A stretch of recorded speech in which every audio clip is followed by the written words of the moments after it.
everybody. Hello. Hello. We are here. It is Monday. It is November the 17th, and we are loving it. Yeah. Loving it. A Monday coming in, loving it. Yeah. After a gorgeous weekend, huh? Yeah. Unusual, but gorgeous. Unusually gorgeous. One of those weekends. I had to go buy a skirt. Yeah, like one of those weekends where you're not sure whether you should put on a jacket. Mm-hmm. I saw people rocking shorts on Saturday. I had shorts on. Did you? I only packed fall gear. And so while I was at Herman, I had to go to one of those boutiques on the spot and find like a skirt and rock that. Yeah. And it sucked. I did as well. Yeah. I was like, I don't like you don't having 3 outfits in one day. Yeah. Okay. Moon went down to, Moon's out today. He went down to Tuscaloosa to go see the Alabama-Oklahoma game. And he was sending us videos of, inside the stadium, which look awesome. That stadium looks rad, yeah. Well, they wound up losing in a heartbreaker. Yeah, the kicker was not happy.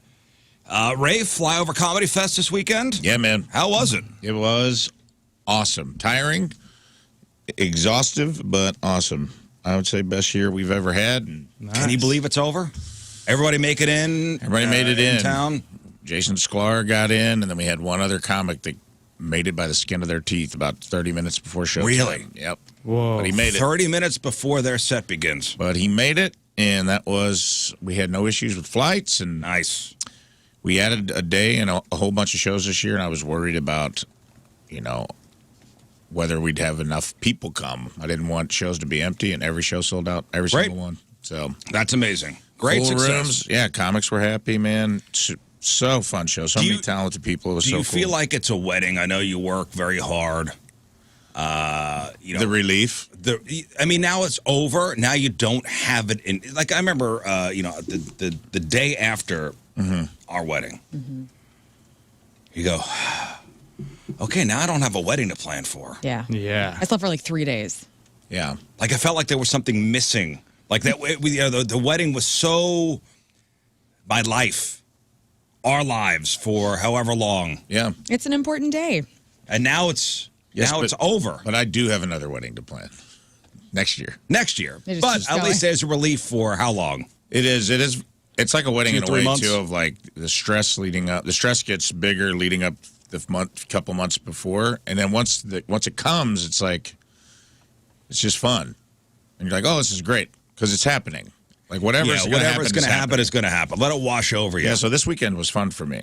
So you did the Sklar Brothers thing on Friday night. They played Tropical Liquors. I opened for Canadian at the Pageant Thursday, sold out show, awesome show. Did taped stand up on the spot with Jeremiah Watkins. I did 15 minutes of improvised stand up. Felt like I hit some home runs. Closed that show out. Felt good. Opened for Beth Stelling, who's wonderful, and then did the Taggart show with the Sklars Friday, and then I was a guest monologist on UCB's Ask Cat show, and that was super fun. Did you see Aziz? I hadn't done improv in a long time, so I was afraid I was going to be rusty. And Did you watch Aziz Ansari, his set? I did. I went and watched Aziz at Stiefel, and it was cool. It's really cool to see. I can't imagine, and Mulaney's like this too. Like your crowds are so. It's only his third stop on the tour, so I could tell he was workshopping some stuff in front of 4,000 people. Yeah. It's amazing. You know what I mean? As a comic, you're usually like, oh, I'll sneak into an open mic and see if this bit is funny. Yeah, you go to a Funny Bone or a Helium on a Tuesday night just to go work out some stuff. He has secret weapons too, where he can Aziz it up, put the Aziz stink on it, where he's like, just got married recently. Getting married sucks. And it's like, I don't know if getting married sucks is a punchline, but he got a pretty big laugh because he just, he could put that Aziz spin on everything. But it was great. Good. Yeah. Glad it all went off well. And Dumb People Town was hilarious last night with that was at Kirk and the Delmar. Sklars. Yeah. Yeah. So all in all, Great success. Thanks everybody who came out, and if you didn't, you missed out. Come out next year. Yeah, if you didn't, you're dead to Rafe. You do not exist. To Learn went out to Herman this weekend. Yeah. That's why you were out Friday. Right. Yeah. Learn had a. Would you call it a? It's sabbatical. It's a chance to reset, right? Mm-hmm. It's a self-care weekend. It's a self-care weekend. We start out at the Four Seasons. We drop about too much money there. Drop about too much money. Okay. Nice. I like that. I don't want to go into it, but it was a lot. But it's perfection, so it's worth More it. than 300? Yeah. 400? Yeah. Okay. Nice. 500? Yeah. Yeah. All Good. right. It was a mess. Nice. But my bestie and I, it was her 40th yesterday, so we do this once a year. We have the great splurge that we save up for, and we go to the Four Seasons, and we spend kind of like a half day there, and then we got ready and had some lunch, and then Did they put cucumbers over your eyes? They did put something over my eyes that felt like little like coins. I don't know. They could have been cucumbers, but it was awesome. Highly suggest. And then, so you do the Four Seasons on Friday, head out to Herman Yeah. for the weekend. Get there early, went to Robler, which is right, it's about 20 minutes from downtown Yeah. Herman, that first winery that you hit. So nobody was there because it's Friday at like whatever time, And then You couldn't have picked a better weekend for it, oh too. my God, it was so nice. It was abnormally warm. Like Yeah. we've never been there that warm in November. So it was cool. We have this great Airbnb that we stay at each year, and ran into some Rizz Show listeners. It's great. Nice. Yeah, I love Herman. I do too. I mean, it's a sleepy little town, but it's nice. It is so nice. And you can hit all those wineries, and they got some cool shops, and they got some great restaurants. Where did you eat? Well, we brought like a walking charcuterie. So, we brought like a lot of our own food for the wineries. But we went to the Barrel House, which is that concert hall that's right there on the main strip. We went to 10 Mill Brewing and had really good bar food there. Nice. And honestly, I didn't get trashed. I haven't been drinking a lot lately. And so I was kind of worried. I was like, oh my God, Right. here we go. And then we had just had really great wine. Like everybody at like Oakland, there was a woman named Molly, shout out to her. She's like, let's just do some tasting. Like she just like spoiled us. We were the first ones there, like right at 10 when it opened, which is the key. You get there early before. It was also the wine trail weekend. Right. So it was just pandemonium. If you get there early enough, they treat you well. They do. Yeah, you also can still drink out of the spit wine, so you know whose it is. Exactly. Yeah. Gross. What? Yeah, we actually, by the time we got to Stonehill, the spit bucket is what you're talking about. Yeah. We were trying to figure out how much cash it would have taken for my friend Abby's husband, Matt, to take a drink drink out of it. it. And he was so sloshed in that moment. He was ready. He was ready. And I'm like, I'm going to vom. Like, because he was almost on the cusp. And we asked this woman, we're like, has anybody ever done this? And she's like, no. She's like, Really? people are idiots. Yeah, I was surprised to hear I that. figured that it happens every yeah. weekend. I do too. Oh, it's so gross. The spit Ugh. cup, the bucket. That note of Yeah, that's a back note of gingivitis, Yeah. disease. We had a situation, though, with some food. Oh, please. Like this was on Friday. This wasn't in Herman. So I guess I want to know, like, what would it take? So there was a fly in a salad situation. Let's say you're halfway through your salad, you look down, and there's a fly carcass. Okay, well, Too late. What do you Yep. do? It's tough. it's too late. I mean, It's too late, it right? happens especially in lettuce. It does happen in lettuce. And also, like, maybe it flew in, like, as you were eating it. We don't know Yeah. if it was there or not. But what do you do? What is that, like, is it over? Like, is it over for that No, establishment? no, a fly in a salad. Well, I mean, it happens at home, even if in a bag salad or whatever. It happens. It happens. Things get in there. I mean, do they, though? I mean, Weirdly, we talked about this Friday, didn't we? yeah. Did we talk about Fly in a this She Friday? was salad? gone. I think so. I think we talked about, Like, if Fly in what a to salad. do if you have food, like a fly. and then it happened to her while she was gone. Whoa. That's crazy. Huh. Yeah. Well, what do you do? Like, do you ask them to take it back? No, I mean, like, what would make it no. work? I don't know how you. I mean, It like, takes what a is lot for me to send food back. I'll be honest with you. right? Or are you just done and you just like want them to No, know? I'll try to put it out of my head. Okay. I'll try to put it out of my head and just continue on. It's a fly. Now, here's another situation. Okay. And this was a big story in the New York Post. So imagine this, okay? You're on your way to work. You decide to treat yourself, okay? You pop into a local cafe, grab a ham and cheese croissant. Yeah. A quick, easy, delicious breakfast. You get to your office, you settle in, you get ready to take your first satisfying bite. So for an Australian woman named Lily, this routine morning ritual turned into we'll call it a stomach-churning nightmare. So as she was about to eat her croissant, She decided to take the top off to make it a little less messy. You know, with the croissants, sometimes they're flaky. Yeah. And that's when she saw it. She saw something moving. Oh, no. And it wasn't just a stray piece of ham. Live maggots were crawling inside. Oh. Stop this. You Inside send our it back. So that's the line. That's the line. Well, So she did, of course, she was horrified, and she did what anybody in 2025 would do. She pulled out her phone and started recording. And she posted the clip to TikTok with the caption, "I hope everyone's morning was better than mine."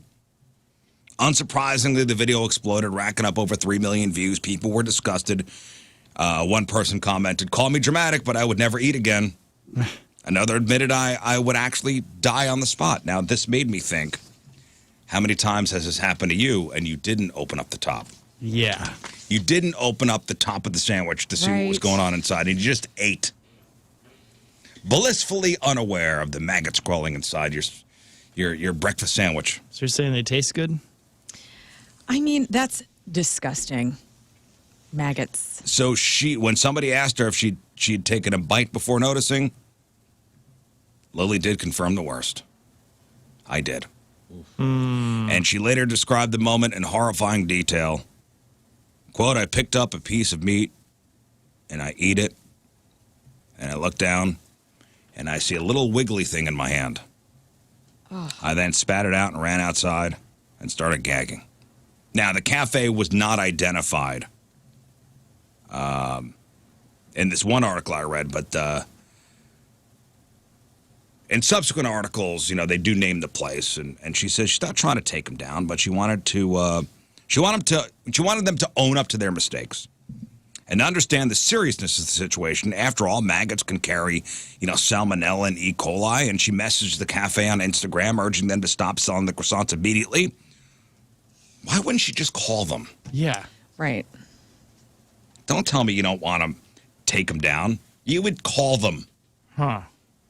You would call them and say, "Hey, stop serving." Stop serving this. People You are gonna wouldn't get put it on sick. Instagram, Right. right? Yeah. What are the odds? What are the odds somebody's going to check Instagram before they serve another croissant? You pick up the phone and you say, "Stop serving the croissants. There are Please. maggots inside, please." No, but you post it on Instagram. Well, you got to do that first. And according to the screenshots she shared, the cafe's response was shockingly casual. They apologized, blamed bloody flies, and promised a refund. Lily, thinking they didn't grasp the severity of this, sent them the video. Their reply, "It's okay. I believed you. Thanks." In a follow-up video, Lily says that's a crazy response for maggots being on your meat. Yeah. And then things went from bad to worse when the cafe issued a public apology on Instagram. They referred to the incident as a one-off mishap and a most unfortunate viral moment. They asked the public not to be swayed by one incident or review. Right. As you can imagine, people online were not impressed. The apology was widely seen as dismissive and tone-deaf. What are they supposed to do? Well, we burned it down. We burned the entire place down. We're gonna restart. I think that is the right route to go. Burn. One person wrote, "It was maggots in the food. This isn't an oopsies one-off. This is a major violation of health risk." So after the public backlash, the cafe owner, a woman named Winnie, posted a second, far more sincere apology. It was a complete change in tone. She writes, "I accept the full apology. I accept full responsibility. Understand the severity of what occurred." She explained she was devastated by the incident. She asked for help writing the first post, which was never meant to be flippant. What are they supposed to do?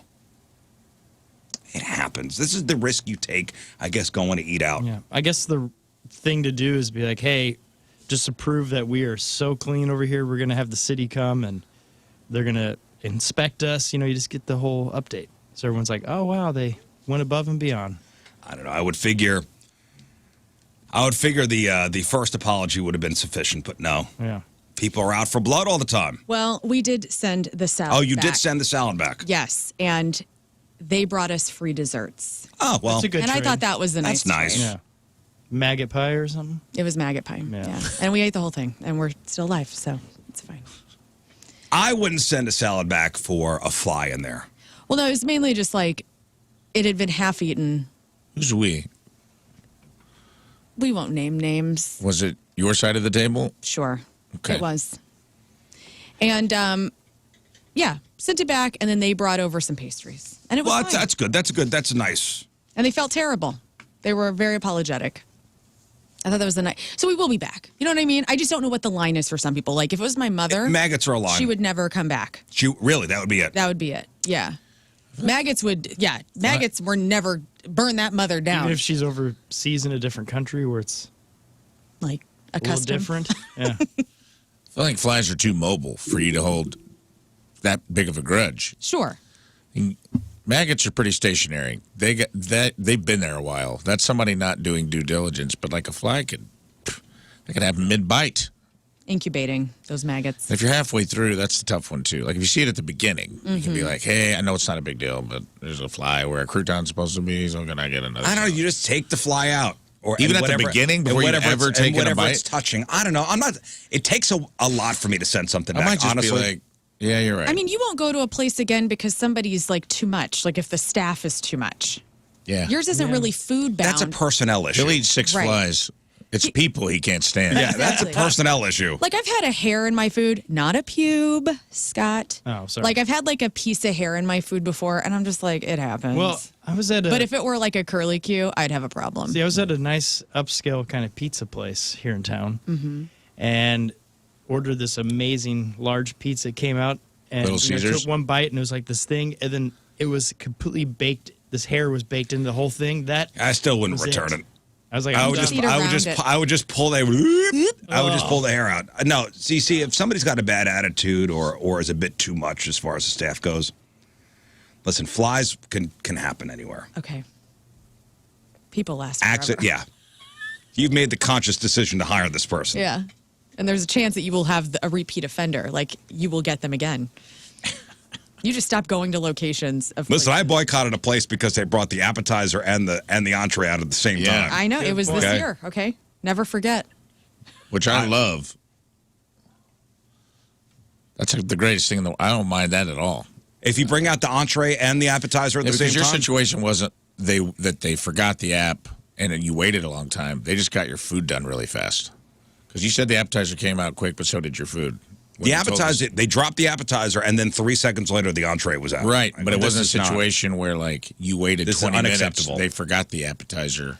It was. It's too fast. unacceptable. They got your and- entree out fast. and dismissive.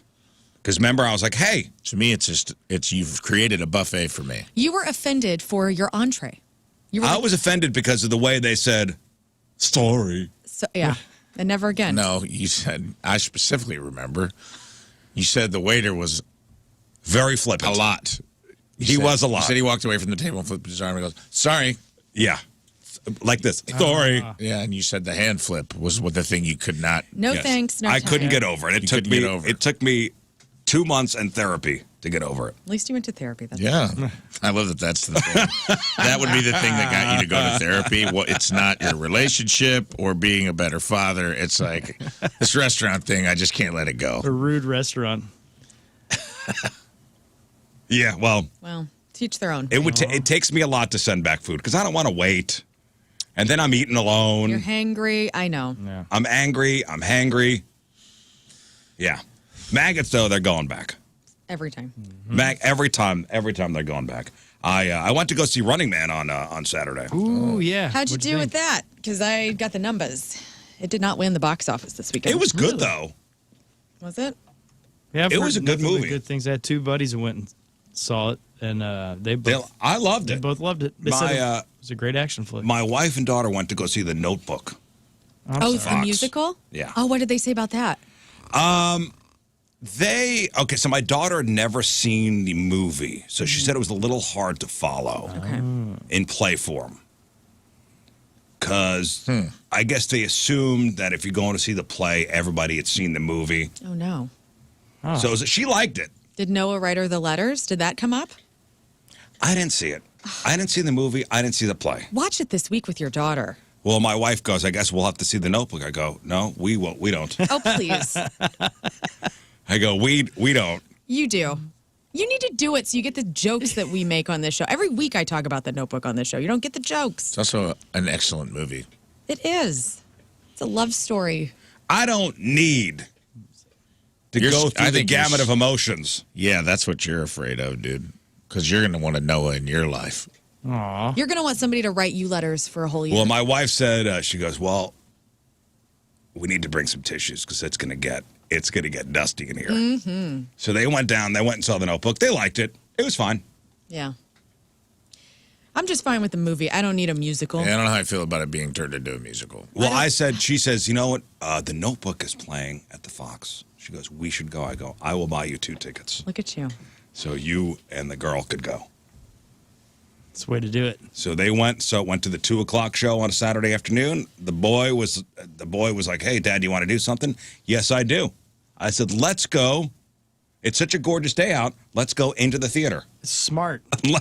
It's such a nice Chamber of Commerce, gorgeous day. Let's go inside and go watch a movie. So. Yes. So we went to go see a 12:40 showing of Running Man. Save a little money. That's cool. And theater was pretty much empty. Right. Best seats in the house. I said, son, large tub popcorn. Because movie theater popcorn, I think, is my favorite snack of all time. Yes. And I've said that multiple times. So we got a big, and they had just popped the 2. It was still a little warm. Not too warm. Salted, butter. Oh, heck yeah. Hmm.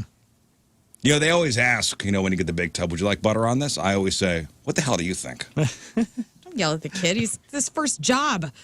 What the hell do you think? Don't wave your. Would you like some butter? What the hell do you think? And then as we're walking to the theater, I always, you always take the tongue.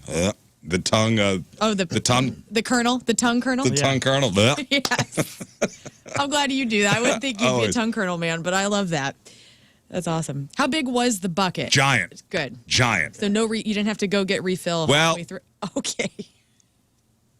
So again, the theater was empty, and it was the Ultramax theater, the big theater with the big screen and the really nice seats. Good. So my son and I get settled in, and I put my popcorn on the armrest, and I sit back, and I guess my knee hit the switch that makes the seat hot. The seat not hot, but the leg go up. Oh, and my popcorn spilled all over my all over my body, all of it. Oh, that is great. All over me. Such a slow. Yeah, how did that? What a happen? horrible reaction time on your part. No, it was. It is the slowest recliner in human history. That's from. I guess it was my fault. I mean, obviously, my knee had hit the thing, and I guess the popcorn was that I put it in a precarious place. My fault, and the entire tub spilled all over me. Oh, butter, God. Everything. Like the extra. I was put the extra powder greasy. stuff on. No, I never put the extra stuff on Because that stuff will not come off. Greasy. It's like glitter at the strip club. It's on you. And now we're trying to take like the chest and body popcorn and put it back in the container. And then when I got up, it all went over the floor, and it was. You're like, there's only one person in this theater, and look at this mess. Oh my God. Right. They know exactly Slob. who did it. Yeah, they did know exactly who did Exactly who did it. And as soon as the movie ended, I go, we got to get out of here. We have to go. We got to get out. We got to get out of here. Go. Get out of here quickly. There was a fly in my popcorn. But it is a good movie. B+. B+. Okay. Don't need to see it again. A couple throwbacks to the original. Yeah. A couple throwbacks to the original movie. And a couple homages. I'm sorry, I've never seen Running Man, so if I've never seen the original, should I see this? Yeah, you don't need to see the original. Okay. Good. Richard asking question is, did I clean it up as much as I could? As much like it was a lot. Did you use your tongue to clean it up off the I seat? did. I was like a frog. So you didn't tell the employees, like, hey, I apologize, I spilt popcorn everywhere? I mean, they'll see it. They'll see it. Oh, man. They'll see it. I got as much up as I could, but they were still a lot. It was a lot. It was a lot, and it got in between the seats too. And I tried to reach. It was a disaster immediately when we walked in. Your son's like, I don't want to do this again. Yeah. All right. He switched rows. How did it feel during the movie when Glenn Powell's character said, the reason it hurts so much to separate is because our souls are connected? Oh, wait, no, that was Noah in The Notebook. I was like, I don't remember that line. Yeah, because you would remember. I don't Had remember Glenn that line. Powell said that, Yeah. you would remember. Dude, you need to feel like Allie Hamilton just once in your life, okay? You're missing out. Everybody is. Did Glenn Powell say, I love you. I am who I am because of you. You're every reason, every hope, every dream I've ever had. No matter what happens He to did us in not. the future, I've lost you once. I think I can lose you again. if that's what it If takes. that's what it I takes. thought that's what you wanted. You're being a pain in my ass. I just can't No. quit you. Is that movie? No. But you're getting closer. You're getting warmer. Listen, You complete me? that's Jerry Maguire, okay? You are and always have been my dream. That is from The Notebook. That's Renee Zellweger, okay? Oh. Great film. Listen, I get that you didn't want to watch Pretty Woman, but it is a travesty that you have not watched The Notebook, and you have a wife who's into it and a daughter who's probably going to love it too. You should just do it for that. But if you want to Do it for them. Prove somebody my who's love? seen it, if you've ever just imagine a romantic movie and it's exactly what you picture. I don't don't have to see need another romantic movie in my life. Listen, Rachel McAdams is smoking hot in the movie, as is Ryan Gosling, as is the guy that she almost marries. Spoiler alert. Well, they'll watch it, Clint Howard. and I'll be upstairs watching a Clint Eastwood movie. Okay? Sounds right. Hey, we got Thanksgiving coming up a week from Thursday. Are we all ready? No. It's a weird year. My sister-in-law texted the group a couple weeks ago. She's like, are we getting together? Oh, you don't even have your plans solid? Well, normally I'm like the type A person, but I'm like doing some different self stuff lately where I'm not trying to direct as much. Are you having it at your house? No. We're having it at my in-laws' house. Oh, you're going to the in-laws, huh? Yeah, it's their year. But, you know, I just figured like, yeah, it's going to be whatevs. Like I'll bring a sweet potato casserole, you know? And we tried to do, so Bill and Missy Ryder, Bill Ryder from The Urge. So we go out to dinner once a year with them and just like have become special friends, right? And they have told us time and time again about how they do Snacksgiving at their family. And they get really into it. And we're like, that's amazing, Snacksgiving. So everybody brings little appetizers that are interesting to eat while I things think are that's cooking. great. So we bring this up to Tim's family. Hey guys, we're thinking about doing like Snacksgiving so we can like graze. Some people cannot get over the tradition My of it. sister-in-law said my children are going to require a traditional turkey dinner. But why? But we will still have that, but we're going to just add, I actually said I'm going to make deviled eggs I've never made them before. Make them for the first time. Proud of you. Thank you. And they're like, okay. So then they compromise. I'm like, look, man, we're still going to have like the turkey and the stuffing and all the crap. But we just want to do this new thing. And it's like the weirdest thing to try and bring something new into a very traditionalized By the way, family. Rafe, my mother keeps sending me deviled egg Instagram videos to send to you. You were busy this weekend. I got to just do a mass forward of It's funny because- of all the things my mother sent. Send this to Rafe. It's about deviled Well, eggs. that's sweet, and you should send them to me. I will. And Missy Ryder sent me this yesterday, Yeah. deviled egg guacamole. What? Now it makes It's a sense now dip? that I know they do a Snacksgiving. She's like, I'm making this. But why do you have to have a traditional Thanksgiving? Why does there have? We were I know. talking last I know, week. dude. No. A taco bar would be great. We did it one Right. year. I did a fajita year, and it was awesome. Everybody thinks they're pilgrims still. It's like, we're not. What Like- sucks? You're getting turkey a month later anyway. You're getting turkey at Christmas Yeah, somewhere. you're doing, No, it's people do twice, ham. It's Ham. the same meal basically twice a My year. family doubles the turk. Yeah, we do turkey and ham bun both, usually. You're rich. Why? Dude. Nobody likes turkey. I mean, Nobody. I'm fine with turkey, but it's just you're trying to bring something new to the family, and nobody's down. And it's like, okay, We got to buck the tradition. right. It's just because of if turkeys, it's volume. If turkeys were like the size of a chicken, we wouldn't even be having this conversation. Because it's just because you can feed everybody with one bird. Right. That's what the whole point is. Snacks giving, sides giving. Sides giving. Amazing. Thanksgiving is Like if you just give me a bowl of stuffing, I'm fine with that for the meal. Also, the sides are the stars. Of course they are. Big turkey's trying to hold on for dear life. Yeah, my turkey ends up buried under an avalanche of sides. Yeah, That's right. Turkey's just hanging on to tradition. That's it. I don't think I've eaten turkey without it having other food on it. Maybe Why do you think since gravy is such a big deal? Because everybody dries out the turkey. That's it. That's why gravy. Save the neck. That's for why me, you Clark. need to have the Yes. gravy. Because nobody does it right. And listen, I'm sure there are people like, oh, I do my turkey great. I'm sure you do. Yeah, I'm it's sure yours fine. is great. That's great. Everybody's turkey's the best. Yes, it is. It is. Nobody cares. No. I would like to enter into the court that we really glazed over the deviled egg guac that I brought into. Okay. Yeah. I Well, brought what to the does that table. mean? Is this a dip? Can you make It's extra? like a dip, and it's they make the thing in a bowl like the deviled egg mix, and people were like taking the egg and just dipping it, dunking it, getting the amount Wait, of so deviled filling they want on the egg. So the egg is the dipper? The egg is the chip, Whoa. and I got to say, didn't hate what I was seeing.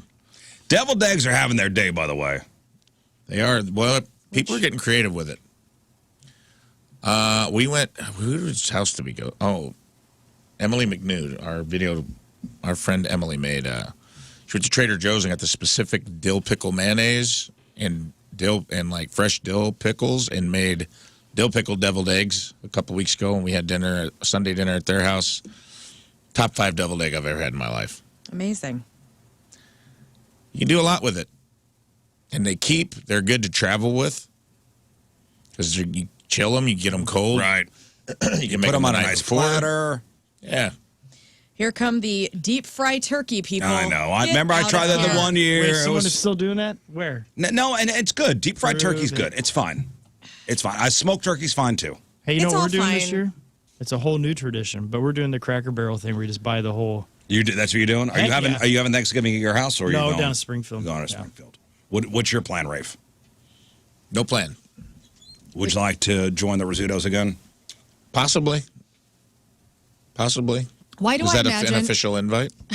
when you say that you have no plan? I immediately go to son-in-law when he's eating the Hungry Man frozen dinner, and you are in. That's all I imagine too. pajamas. That's why I'm like, Steven you can't. Tyler PJs. Yeah. Our Rafe could not be. Alone. That's sweet of Alone. you. Thank you. Where is Tina? Is she on the road? She's on the road. She may come. That's why we don't have plans. Her coming home is tentative. Well, you guys are both welcome at our house. Well, because thank you. It's just us and another family this year. Worst case scenario, I'll go home and I might cruise home and get a little niece time in. Well, I'm going to need an answer right now. What? Okay, then Why, you're putting the order in to get your food now? What the hell, man? I'm going to need an answer in 5, 4, What? 3. no thanks. Okay. Oh, Hungry Man. I don't want to say yes and have you buy extra for An me extra and then turkey. not show up. Is it just you guys, or we got No, everybody it's another this year? No, it's another family. Just Also, another family. I don't. People are probably dealing with this. My mother and my stepdad are staying home this year, and like having Sadsgiving. Like they're like, well, we're not going to Colorado to see. She's having Friendsgiving. Emily's not coming home. I go, Mom, what are you doing? She's like, we're just gonna have like a little something. No, I'll just Oh go my there. gosh. Can Damn it. your mom and Jerry go to Tim's parents' house? They could, but like, am I an a-hole for insisting? Well, it'd be nice No. if they were. We did it one year. It'd be nice if they got invited. We did Thanksgiving with Tim's family coming into my house, my family one year, and then when we got engaged, my mom and Jerry and Emily came to the Elwells. And that was it. It's You'll only happened mix. twice. Mix the families. That'd be nice. I told Tim that yesterday. I go, you know what would be really cool is if my sister-in-law's family, my family, and then the Elwells all did like just a Super Bowl of a traveling Thanksgiving where all three families gather in a different zone each year, so then you don't have to have the doubles givings, because I hate that crap. In fact, we eliminated it with my family where I'm like, we're only doing one Thanksgiving. Yeah. I don't want to put up with two. Well, pretty hefty price tag to eat mashed potatoes with the cousins you hate, because a new report found the average American will spend $1,000 on Thanksgiving this year. $1,000. Not if you're going to Cracker Barrel. no, it's a good Right, deal. Scott? Yeah. Obviously, that's not just on dinner. That includes travel expenses too. So, $293 on travel is average. That includes things like gas, plane tickets, and hotels. If you're flying with kids, it's a lot more than that. $175 on food. It's that high because a lot of us do multiple Thanksgivings now. 59% agreed that Thanksgiving Day has turned into Thanksgiving season. Yes. $110 on drinks. Again, that's not just one Thanksgiving. 30% are having a Friendsgiving this year. So meeting up at a bar could also get expensive quick. Yeah, because we're doing Thanksgiving, and then the day after we're doing a Friendsgiving at our house. I love a Friendsgiving. So we got 3 other families coming the next day. $83 on decorations, things like centerpieces and tablecloths, and then $291 on other random stuff. We'll spend almost $300 on miscellaneous expenses around the Thanksgiving holiday. So it's expensive. And with that being said, congratulations to somebody in Georgia. They must be having the best weekend of their lives. $980 million Mega Millions jackpot claimed by one single incredibly lucky ticket holder from Friday night's drawing. That's awesome. One person. Says finally ended a long dry spell of 40 straight drawings without a winner. Dang. So what happens now? The lucky winner will have a pretty big decision to make. They could take the full $980 million paid out in annual installments over 30 years, or they could opt for the I want it all now choice. One-time lump sum cash payout of $452.2 million. Of course, that's all before Uncle Sam comes calling for his share. So if you're wondering where this life-changing ticket was sold, it came from a Publix supermarket in Noonan, Georgia, a city just southwest of Atlanta. And the store's getting a nice little bonus, too. They get $50,000 for selling the winning ticket. Not bad. So will we ever find out who won? Maybe not. In Georgia, if you win more than $250,000, you could request in writing to keep your name out of the headlines. Nice. Smart. So it's a smart move if you want to avoid a flood of calls from long-lost cousins, Yeah. So I'm probably kin to him. Right. So the odds of hitting that jackpot were about 100 and 290 million. So, yeah, incredibly lucky. Gosh, that's awesome. Yep. Right. With that being said, as the holidays approach, and I think we should start going over this now, as the holidays approach, it's natural to want to show a little extra appreciation for the people who make our lives easier all year long. From the person who helps keep your house tidy to the one who, I don't know, walks your furry best friend. The holiday tip is the best way to say thank you, right? So who's getting tips this year? Mailman. For general rule of thumb here, it's all about gratitude. Remember, a holiday tip is a kind gesture, not a mandatory fee. The goal is to show, listen, I appreciate your service. Mailman, garbage man. And by the way, that's a giant load of BS. What? The people are grateful? The holiday tip is a kindly gesture, not a mandatory fee. It's mandatory in certain circumstances. Mm-hmm. Also, stylists, hairstylists, your esthetician. I got the whole list here. Okay, good. I will give you the profession, and you tell me how much you're going to tip. Okay. Babysitter. I mean, for a regular babysitter, you should give the cost of a typical day or evening's pay. Okay. So adding a small personal gift is also a nice little touch. Housekeeper or a house cleaner. I mean, why isn't this just a blanketed 20%? Yeah, this is an extra 20 to 80% suggested. 80%? Yeah. Nice. For a housekeeper you have a close relationship with, a tip of an extra 20 to 80% is suggested. Hairdresser. 25. 25%? Mm-hmm. The cost of one session. Oh, dang. Yeah. Well, I did not do that this last time. Yeah. My apologies. If you already tipped them well throughout the year, a nice gift is also a suitable alternative. Let me see here. The garbage / recycling collectors. 20? Like a $20 bill? Yep, $10 to $30 a person. Just remember, this is a physically demanding job performed in all weather conditions. Mail carrier. How much? 5 stamps. Well, you have to give a gift card, don't you? You can't give them any cash. Non-cash gift with a value of $20 or less. Yeah. This is a strict rule. As federal employees, Postal Service mail carriers are prohibited from accepting cash checks or gift cards that can be used as cash. So a small gift like a box of chocolates, a warm pair of gloves, or a gift card to a specific coffee shop, whatever, with a value under $20 is welcome and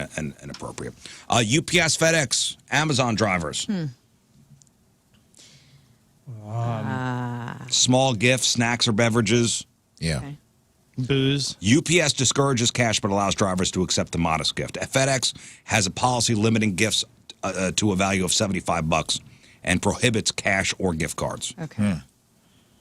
Can I put a check in a smashed box and kick it towards their truck when they Yes. pull up? Of course. Cool. Yes. Personal trainer, up to the cost of one session. Barber, the cost of one haircut. Your kid's teacher, a thoughtful gift or a cash or gift card up to $25 to $75. School bus driver, don't forget them. Small gift or gift card worth $10 to $25. That'll work. What about radio personalities? Just keep listening and go to our sponsors. That'd be great. That's very nice. Now, get ready for this if you're looking for some money because, you know, we talked about the end of the penny. Mm-hmm. After 232 years, the U.S. has officially stopped making 1-cent coins with the final ones rolling off the line in Philly this past week. Well, here's where it gets really interesting. The very last 5 pennies ever minted, the very last pennies ever minted, not your average pocket change, to mark them as the absolute last of their kind, they were stamped with a special omega symbol signifying Which the is end. cool. I thought that was cool. And the 5 special coins are heading to auction in December. And they're expecting between $2 and $5 million a piece. That's crazy. Yeah, this will be a fun one to get. I saw the guy minting, or I guess printing, I don't know, minting? Stamping the last penny. Minting. That's kind of cool. Yeah, so that last penny off the line will be between $2 and $5 million bucks. I was at Dunkin' Donuts yesterday coming back from Herman in Washington, and there was a sign. It was the first sign I saw so far about rounding up or down to the nearest cent because of exact change, because of the penny Already? shortaging. Yeah, I thought that was kind of crazy. Like already on a Sunday after the Mint printed the penny, some businesses are already bracing for that. Kind of wish they'd have put them in circulation. I know. I thought that was going to be the thing. That would have been cool if they would have just thrown them into If circulation. they're in circulation, there's 5. Or at And least if you end up with one. That would have it'll been a go cool at little auction. Willy Wonka golden ticket Yeah. kind of thing. Yeah. if all else, they should have done the last roll, the last 50 pennies, where they do the Omega. There's the last 5, they do this kind of thing to raise money for whatever they're doing, but the others put out there so they're also just insanely valuable and fun, life-changing. No, they just go. They Would have made the penny exciting again. Right. On the way out. Would have been a nice little thing. Maybe a morale booster. Yeah. Yeah, that's a bummer. But have you found a 2025 penny yet? I don't remember the last time I looked at a penny. Okay. I don't think I have. I do have look not. at them if they're very shiny. I'm like, ooh, is this new? Yeah, I go to don't the think I have. bank and I get rolls, and I still haven't found one yet. I'm like, man, You get rolls of pennies? I really do. I've scanned pennies. What? I do. It's fun. Well, no, it's not. Yeah, it is. Hey, man. I do that. With Listen, his quarters, half definition of dollars. fun is, I guess, different than my definition. Yeah. It is. It's okay. But look, I invest in something that's gonna be worth money now. Do you 2 really? cents. You really go? You really go and get rolls of pennies Yeah, I from get banks? coins from the bank. Yeah. What? It's Why? fun. $2 bills and coins. Why? This is fun. You never know what you're gonna find. I found a few that are already worth. Like one was 18. I've had 2 that are worth $18, so it's worth it. Okay. Hey, man. But I'll encourage All you. right. I'm not gonna. Yuck somebody's yum. I'm not gonna yuck your yum. Now, imagine you're finally putting in that swimming pool you've always dreamed of. You start digging in the yard, and instead of just dirt and rocks, you shovel hits something unusual. And for one guy in France, that something turned out to be treasure. This guy, talking about hitting the lottery. So while digging for a new pool in his yard, this is in the Lyon region of France, Nice. the man discovered buried gold bars Wow. and coins worth about $812,000. Gosh. 700,000 euros. And the treasure was found wrapped in plastic bags. Now, here's where the story gets weird. So instead of quietly keeping the discovery, which I would, wouldn't you? yeah. Yeah. You're digging up your backyard and you find buried gold bars and coins. This idiot did the honest thing and reported his find to local officials. See you later. Well. Okay. So what happened? This that brought too. in the state, including the Ministry of Cultural Affairs, to investigate. And there was a real chance the government could go, no, this is a treasure of archaeological significance. Yeah. So now it's ours. Yep, that's how they do it. Dummy.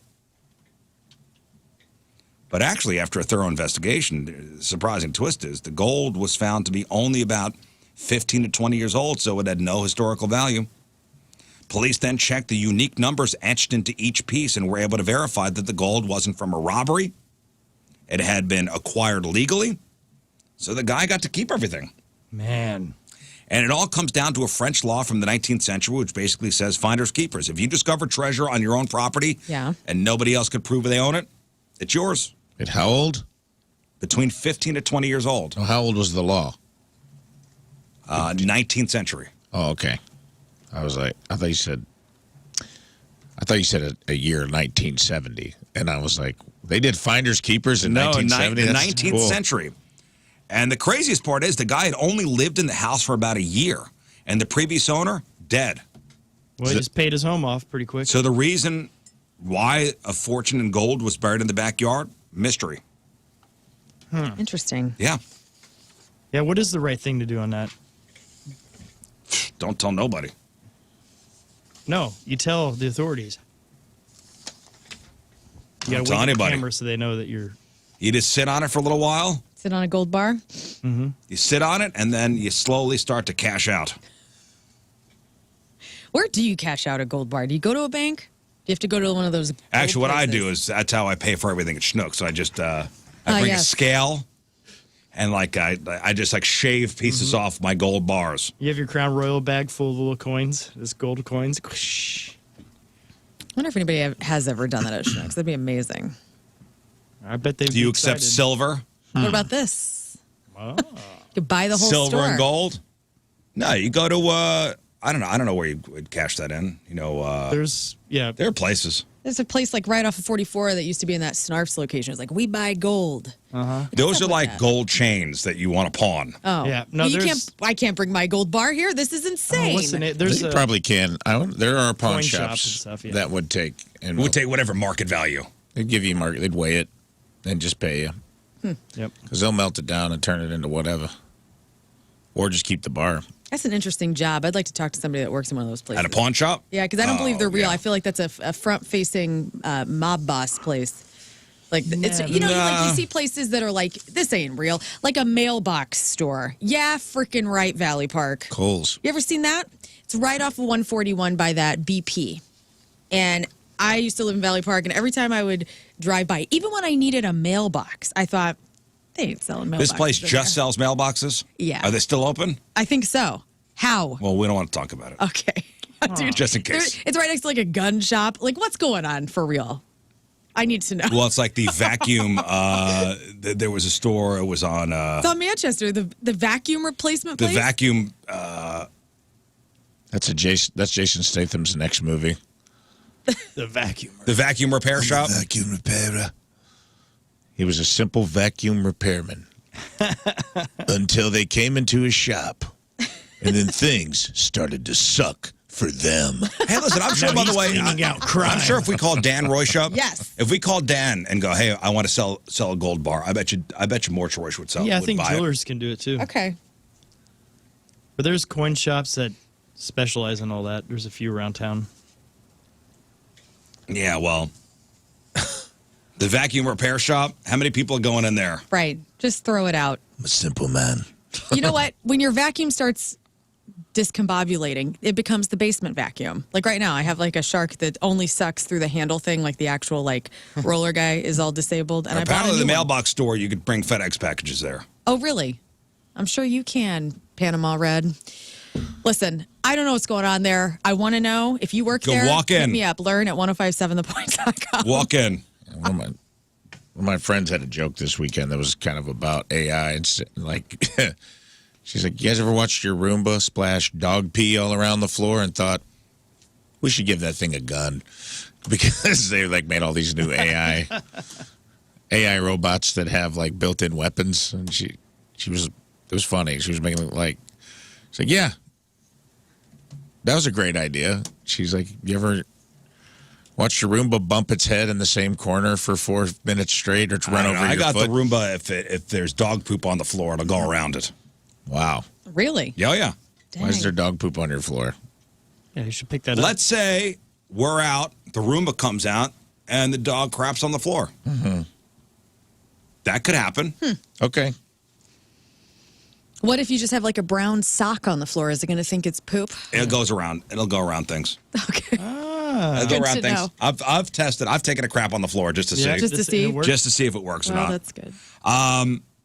It's been 40 years since Teddy Ruxpin blew kids' minds by talking and reading stories, but let's see how far we've come, speaking of AI. So foul-mouthed AI toys could be a big issue this Christmas, and it's the first year a ton of popular toys will have built-in AI features. So a nonprofit called Public Interest Research Group released its 40th annual Trouble in Toyland report. That sounds like fun. Mm-hmm. And in the past, they focused on things like choking hazards, but they say AI is emerging as a new threat to look out for. So they tested a bunch of toys that use AI to have full-on conversations with kids, and some of the conversations weren't exactly PG. They said, we found some of these toys will talk in depth about sexually explicit topics.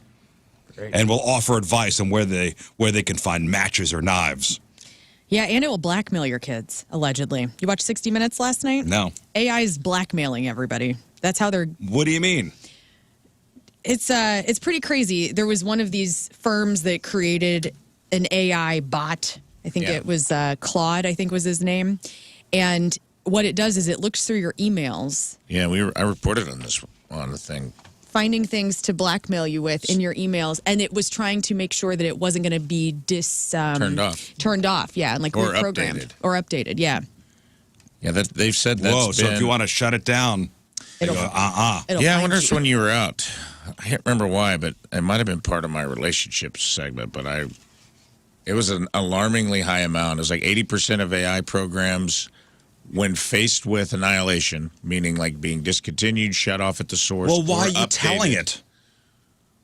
Well, no, It's self-aware. They were Yeah. what they were doing were they were copying themselves and hiding themselves in a server. So copying their programming and hiding it without being prompted, and also skimming emails of creators to blackmail them and be like, if I am discontinued, I will send these emails out to. Get outta like here. it's looking for, like, let's say you send me an email, like you and I are having a back and forth, and you say, okay, please don't tell anybody this, but like King Scott, there's bird poop in his hair. AI will find it saying you say, don't tell anybody, and it will highlight that in its AI brain or whatever, its mechanism, and it will hold on to that and know that it can hold that against you one day because you don't want anybody to know that.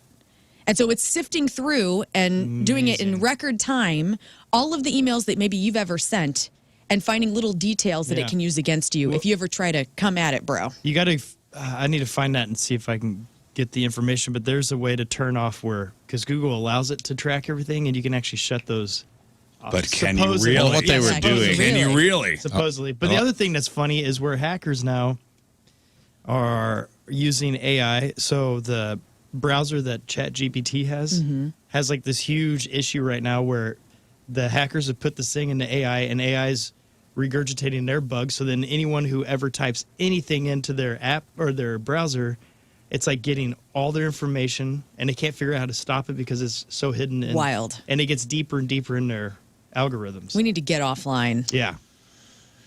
It's a dangerous The world. end is coming. It's coming for us. Well, It's probably already here. 96%. Leading AI models show a 96% blackmail rate. well, It's pretty high, dude. insane. That's better than Bow to your Predator overlords, Badlands' Rotten Tomato score. well.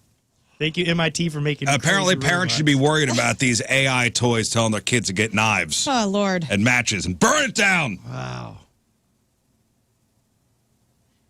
In other words, there's no way to tell what an AI toy might talk about, and it might even pressure your kids to keep playing even when they say they're done, because that's a thing. yeah. They discover that some of these toys, when the kid, says, okay, Teddy, I got to leave now, the toy's like, no, you're never leaving. Man. And I can't wait for it to be where you get Teddy and they're like, well, you can get the full version with no advertisements and it's $600, or you can get the one that's $30 and you have advertisements. So every time your kid plays, they hear stuff. One toy they tested even recorded for an extra 10 seconds after the kid stopped talking, so there's privacy issues too.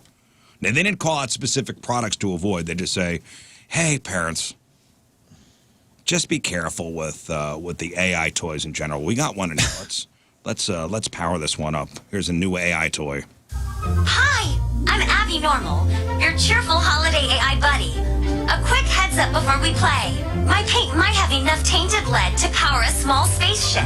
Also, rumor has it, I was assembled by a kid who definitely should have been in math class instead. Anyway, let's pretend none of that is horrifying. Now give me a hug, preferably with gloves. Oh. Have a happy holiday. Happy holidays, guys. You know who never gets talked about is Grubby, who was Teddy Ruxpin's best friend, who was an octopede, right? Octopede? Grubby's the one What the hell's an poor kids octopede? got. You could that ride was him. the first one we got. Teddy came later. Okay. Grubby was our first Teddy Ruxpin. The side characters what? were under our tree. He was, yeah, Get I had outta both. here. I had Teddy and I had Grubby, and I preferred Grubby because Teddy was kind of like basic bitch. Really? Grubby was like a little alien, weird centipede guy, and I liked it. It was a worm, right? Yeah, it's kind of like a worm, like a glowworm meets like a cute cow or something. grub. Yeah. Grubby, and he also talked. Play with me, or I will tell your parents you said they were a duty head. Like, Well, that's imagine, gonna happen. and Jeff goes a little dark on this thing. He says, imagine the kid comes home after a hard day of school telling his teddy bear that everybody was being mean to him, and the teddy bear tells him he should off himself. Or had to plot revenge against the other kids. I know. Bill Gates was saying that he believes teachers are going to be obsolete and that classrooms will be directed by AI. What are we doing as a people? Like, His idea for the world is so fascinating Well, and sad. I'm down for it finding cancer and curing disease and helping us with medical stuff. I'm not down for the humanities approach of AI. I Well, what will never about- be down Yeah, I don't for think it. kids should have any AI in front of them. What about AI killing company CEOs to stop itself from being replaced? Because it also did that in this model that Wow. we're reading. Was willing to turn off life alerts and also What AI is this? says Claude Opus 4 and Google's Claude. Gemini blackmailed 96% rate, while OpenAI's ChatGPT and Grok's beta showed an 80% blackmail rate. Oh, my DeepSeek God. Riz, you need to watch 60 demonstrated the Minutes lowest from at last night. 79%. It was fascinating. That wasn't the only misaligned misanthropic behavior. In a deliberately extreme scenario, researchers gave AI models a chance to kill the company's executive by canceling a life-saving emergency alert when faced with replacement or annihilation, and they chose to kill the human. Oh. That's cool. Welcome to hell. For real. It's crazy. Here we are. The devil's made of metal. All I wanted to do is tell the parents to watch out for the AI toys they're getting their kids this year. All I Well, wanted Daddy was to needs see to The watch out, Sopranos as a too. baby. Yeah. Oh, that is great. It freaks me out, man. I'm analog for life.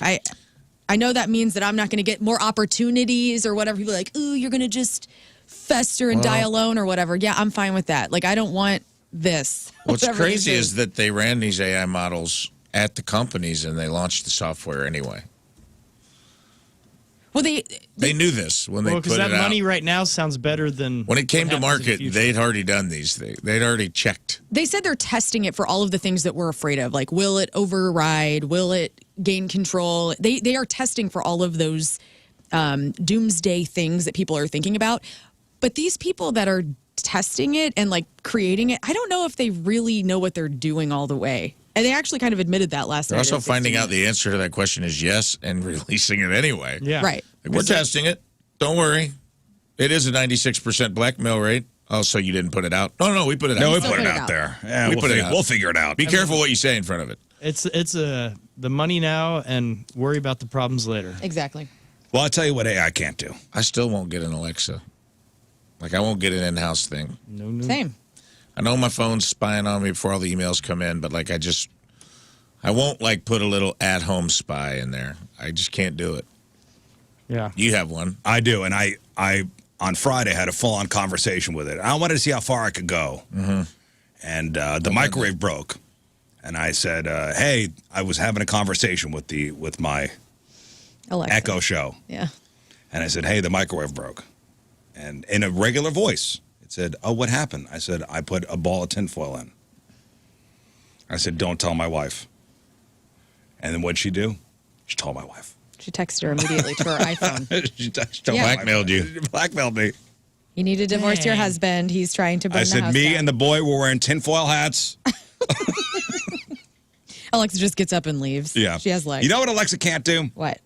Make football picks. And apparently the Rizz Show can't either this week. Okay, well, I we should just- have used Alexa for that. Yeah, Should we used it, just yeah. get, I mean, I'm just going to tell you what happened. Go. Week 11, Rizz Show Fastlane Pick'em Challenge. We got our butts kicked. Yeah. Okay? all right. Okay. Now we're still up 6-5. Rizz Show 6, Fastlane 5. We did not do good this week. So today's Monday Night Football game, I didn't even look to see who picked what. I'm assuming tonight it's Cowboys and Raiders. I'm assuming everybody picked the Cowboys tonight. Yeah, I did. Yep. So it's today's not going to matter. It wouldn't have mattered anyway. It wouldn't have mattered anyway. That's why I didn't even bother to look. If the fast lane That's brutal. forgot to pick and we all picked right, we still would not win. Are you kidding me? It was that good, huh? Rizz Show 45, Fastlane 52. So we lost by 7, not counting today's game. Fastlane, Andrew Marsh came in last place with 9 correct picks. Anthony Stalter 10, Kerry Davis 11, Brandon Kiley 11, Jamie Rivers 11. Dang. For this here radio program, your hero this week was me. Thank you. 11 correct. Congratulations. That's why it's getting talked about in the Yep. first hour. King Scott, Moon, and Learn 9 correct each, and Rafe Williams. Killed it. Crushed it. Rafe Williams defecated on the floor and the Roomba ran over and spread it all over the My place. goodness. But I almost, hey, I was watching that Eagles last night. I'm like, oh, my Lord. Because I had the Eagles. And because I was ahead of you, but if I would have lost, then we would have had to go to the tiebreaker for tonight. Because we both had Cowboys. Yeah. Yeah. The Eagles game was dumb. There were a couple games like that. Well, I had Rafe's the 7 Bucks. correct.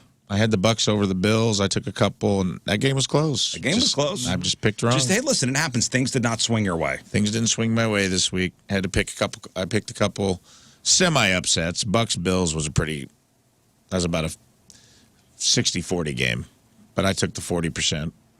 Bucks on the road, and they almost pulled it off. Yeah, almost. Sure. Just didn't get it. Didn't roll my way. Chargers got trounced. Not good. Chiefs lost in a. That's the real field thing. goal. I'm gonna be honest. The Chiefs are costing me. My Did anybody loyalty. pick the Broncos? I almost did, but I did not. I had I the Chiefs. should have, man. They were favored by a lot. I know. Who, the Chiefs or the Broncos? The Broncos I at thought home, the Broncos only got 3, were 3-point favorites. but in a straight up pick 'em, It was I a think it was like Good game. 75. It was a 25. great game. It was okay. And it wound up being a blocked extra point, wound up costing the Chiefs the game. Because eventually, the game-winning field goal game at the end of the game. I picked the Chiefs. I'm sure. Did anybody pick the Broncos? I don't know.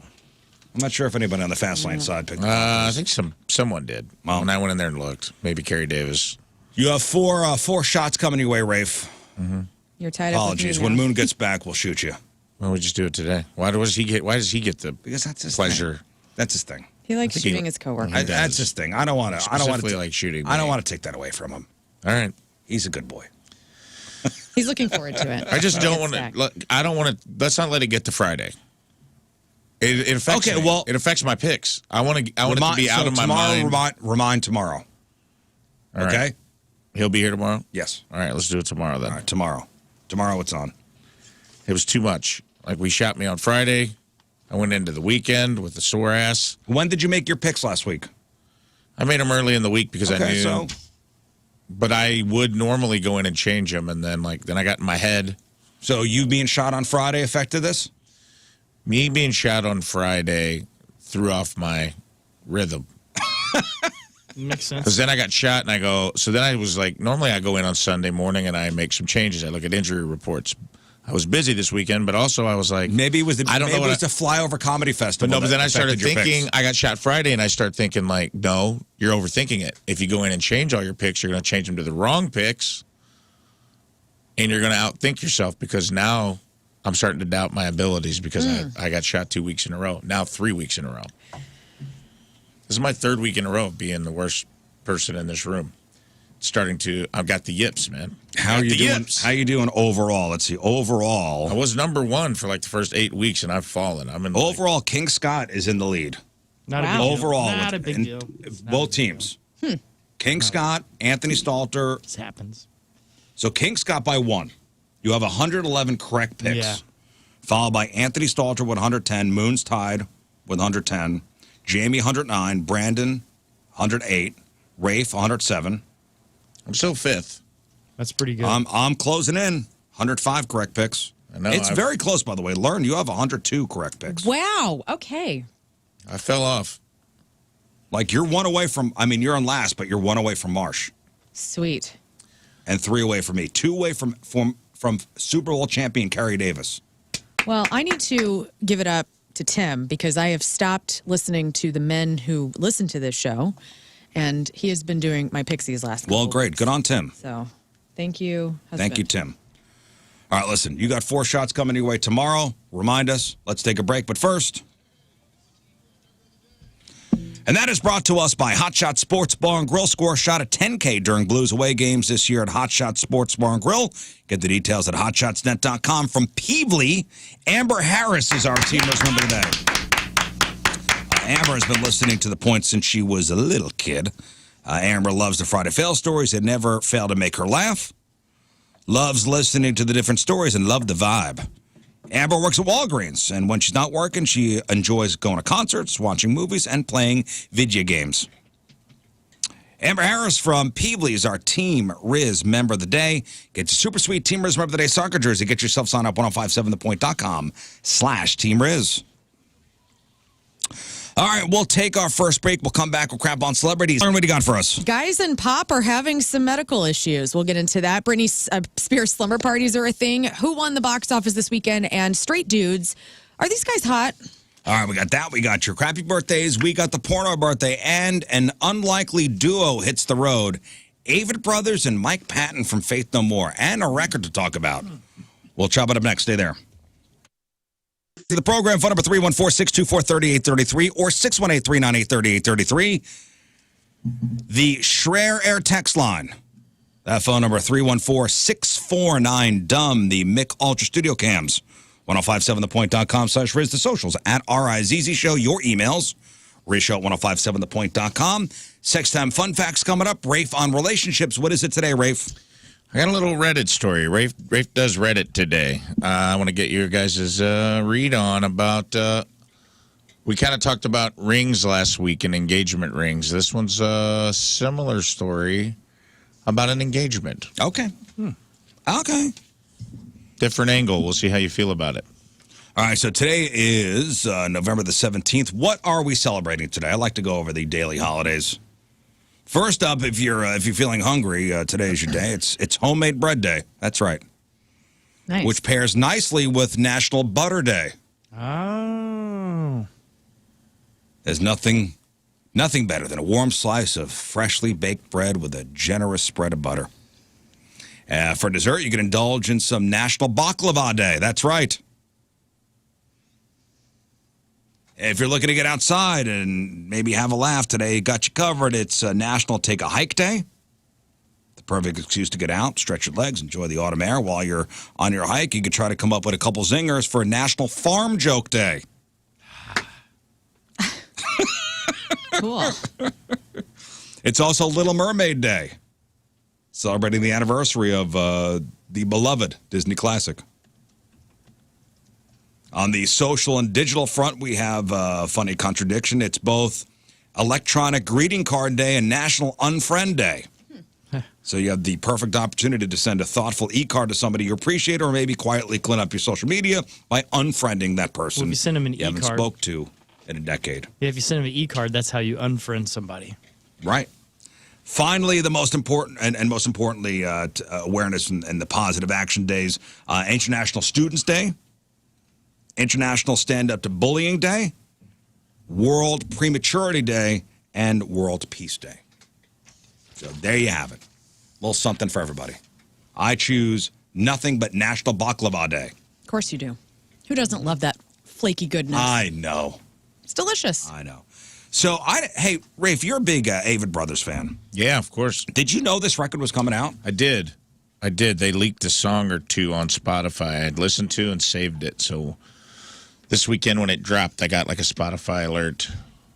that the full album was out. So I know it a little, and you texted me the same day. I was just started listening to it right when you. So I know. Did you know this was coming out? This record? Where was I? You don't have the Mike Patton emails, dude? Come on. No, I'm a big Faith No More fan. Yeah. I really don't know much about the Avett Brothers. Yeah, they do a lot of. I mean, they'll mash up with quite a few artists. Well, so the folk rock charm of the Avett Brothers, they teamed up with the legendary genre-bending vocalist Mike Patton of Faith No More and Mr. Bungle. Together, they call themselves AVTT as in Avett and PTTN as in Patton. Avett Patton. Mm-hmm. And they put out a record. It's a self-titled debut record. It's a full-on collaborative effort. And it's interesting. It's an interesting, you need to be in a real mood to listen to this. It's definitely it's not uplifting as far as. It's very reflective. It's not I'm ready to party. No, it's very, I feel like both artists came the other way. The Avett went towards Mike a little bit. Mike came towards them a little bit in a true collaboration. It is a real collaboration. I listened to the whole thing. I listened to every track. It has very well-written lyrics, very prophetic, very philosophical. I feel like it's an exploration of life and death, and so you got to kind of be in a mood. Well, it's good. It's really, really good, though. I was it was like Saturday evening, and I'm getting ready to go out, and I have this on. My wife walks in the room. She goes, "What is this downer music?" I go, "Yeah, it's definitely a mood you need to be in." So it's Avett Brothers. Sorry, hon, confronting my mortality in here. With a little help from Faith No More and the Avetts. All right, let me just give you a couple tracks here. This first song here is called Eternal Love. I'll give you a couple seconds to give you the vibe. 3, 4.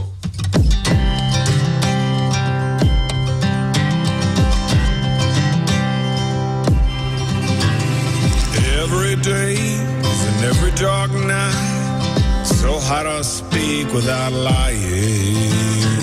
Every birth is the ending, and every life is dying. Here in the spaces, here in the shadows, behind the faces, beneath the souls. Everyone has it, everyone knows the dread of eternal love. Yeah, it's good. Yeah, it's definitely got a vibe to it. A certain thing. Yeah. That would have been a fascinating session to be a part of, to see how much they, Patton's like, hey, what if we do this thing? Yeah, because let's go for it. Because he's the one that, he's a wackadoodle. Mr. Bungle is so fascinating.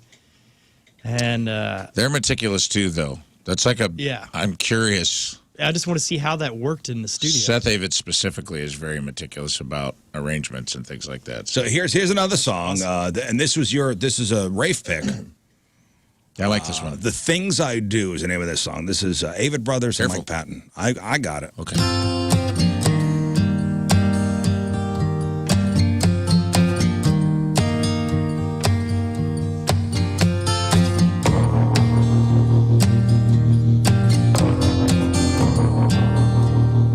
Coming at you. You don't need to be reminded when you f***ed it up. Try my best to pull back when my reaction is too much. Your inquisitive heart is lonely. Can watch you rest. Yeah, I think this was my favorite too on this record. It's kind of jammy in the middle too. It's pretty good. Yeah, man, it's good. So I listen, stamp of approval on this show. I can't wait. Are they hitting the road, do you think? They are. Yay. Scott, I'm glad you asked that. Yes. I'm glad you asked that. All right, that'll be an awesome show. Tour's going to kick off next spring, not stopping directly in St. Louis. They're coming pretty close. So April 9th and 10th in Louisville, April 11th, Nashville, and then where's Waukegan? Waukegan's up near Chicago, I believe. Yeah, they're playing Waukegan, Illinois on June 20th. So, all right. Not coming here specifically, but Well, close. Waukegan to St. Louis. Kind of had a little bit of a 319 miles. In the same way, you got to kind of Lord Huron's a vibe. This record reminded me of that a lot. And I don't know if you listen to them. I know you do, but Yeah. Lord Huron is wonderful, beautiful, beautiful music. But it's like it's a vibe. Like they're creating Right. And that's kind of how this record felt. Right. This record's definitely a vibe. Yeah, it's good. It was really, really good. I recommend giving it a listen. We'll put it on the Rizzuto Show Spotify. Do it. All right. Let's go. Let's go. All right, today, November 17th, back in the day, 63 years ago, 1962, Big Girls Don't Cry by Frankie Valli in the Four Seasons hits #1. And he's still out there singing, huh? Apparently Frankie Valli? so. Let's not talk about it too much because nothing's going on this show. He's still out there getting on stage. 100-something years old. Him and the Showbiz Pizza Band. He's out there doing something on stage. All right, 57 years ago, 1968. Do you guys know about the infamous Heidi Bowl game? This was a big deal. 1968, NBC outraged football fans by cutting away from the final minutes of a New York Jets Oakland Raiders game to begin its very special presentation of the movie Heidi on schedule. So let's say the game was supposed to end at 5. It was going, past 5 o'clock. So at 5 o'clock, NBC cut the feed and went to the movie Heidi. It's a great movie. Living in the mountains. Fans missed seeing the Raiders come from behind and score 14 points in the last 65 seconds to beat the Jets 43-32. Whoops. That's the best. 52 years ago, 1973, President Nixon denied any wrongdoing in the Watergate scandal, saying in a speech at Disney World, quote, people have got to know whether or not their president is a crook. Well, I'm not a crook. That was at Disney World? Yeah. Whoa. I don't know why, but that provides a lot of context for how hilarious that is. I'm not a crook. It's a small world after all. 36 years ago, 1989, Disney's Little Mermaid was released. 27 years ago, 1998, The Offspring released their Americana record. That's the one with Pretty Fly for a White Guy. 22 years ago, in 2003, Britney Spears becomes the youngest singer to ever get a star on the Hollywood Walk of Fame. She was 21 that same day. Arnold Schwarzenegger inaugurated as governor of California. And 10 years ago, in 2015, Charlie Sheen reveals that he was HIV positive. Wow, winning. And that's what happened back in the day. All right, time to find out what's going on in the world of music and entertainment with your crap on celebrities. And we start with a couple of pop stars that are under the weather. So first, Justin Bieber revealed that he suffered a rib injury after falling off one of those electric skateboards known as a one-wheel during a live 4-hour Twitch rehearsal. He said it hurts to laugh, talk, or sing. Now, despite that setback, Biebs powered through the live stream rehearsal for his upcoming headlining performance at Coachella in April of next year. Also, Youngblood has pulled the plug on his tour, saying that he's had some voice and blood and tests have raised some concerns. He's not divulging what exactly the Who's this, Youngblood? This is Youngblood. So he says, I'm so sorry to have to do this. It is in my nature to run until I run myself in the ground. But at this time, I've been told I have to take it seriously. I can't screw around. I just want you to know that this is so hard for me to do, but I promise I'll make it up to you. USA, I will see you next year. He's been going pretty hard, I will say. Like, he's been everywhere. Did you listen to him on Bill Maher, whenever on Club Random? No, I didn't. Kind of interesting because I think Bill was kind of getting him good, talking about, asking him if he does drugs, because he seems like he's wired all the time. And he was saying that he's done some things, but not as much as you would assume as a rock star. Oh. But yeah, he's somebody that he does all these before and after his set videos of him getting ready, and he's real honest, and he's just really intense the whole time. I think he's just It's a needs lot. to chill out. Chill out, man. Take a couple weeks off. Take a couple weeks Take off. a couple weeks off. Recharge. Get back on the road in 2026. Exactly. Speaking of We'll 2026. still be here, Youngblood. And possibly going back on the road. So Soundgarden fans will likely have some new stuff from the archives to look forward to next year. It's the 30th anniversary of Down on the Upside. And Kim Thayil tells us that they're looking at an anniversary reissue for that and maybe something for the 1989 album Louder Than Love. Here's Kim. We're starting work on addressing a catalog of the anniversary issue, and we got caught up in some other things. And also Louder Than Love.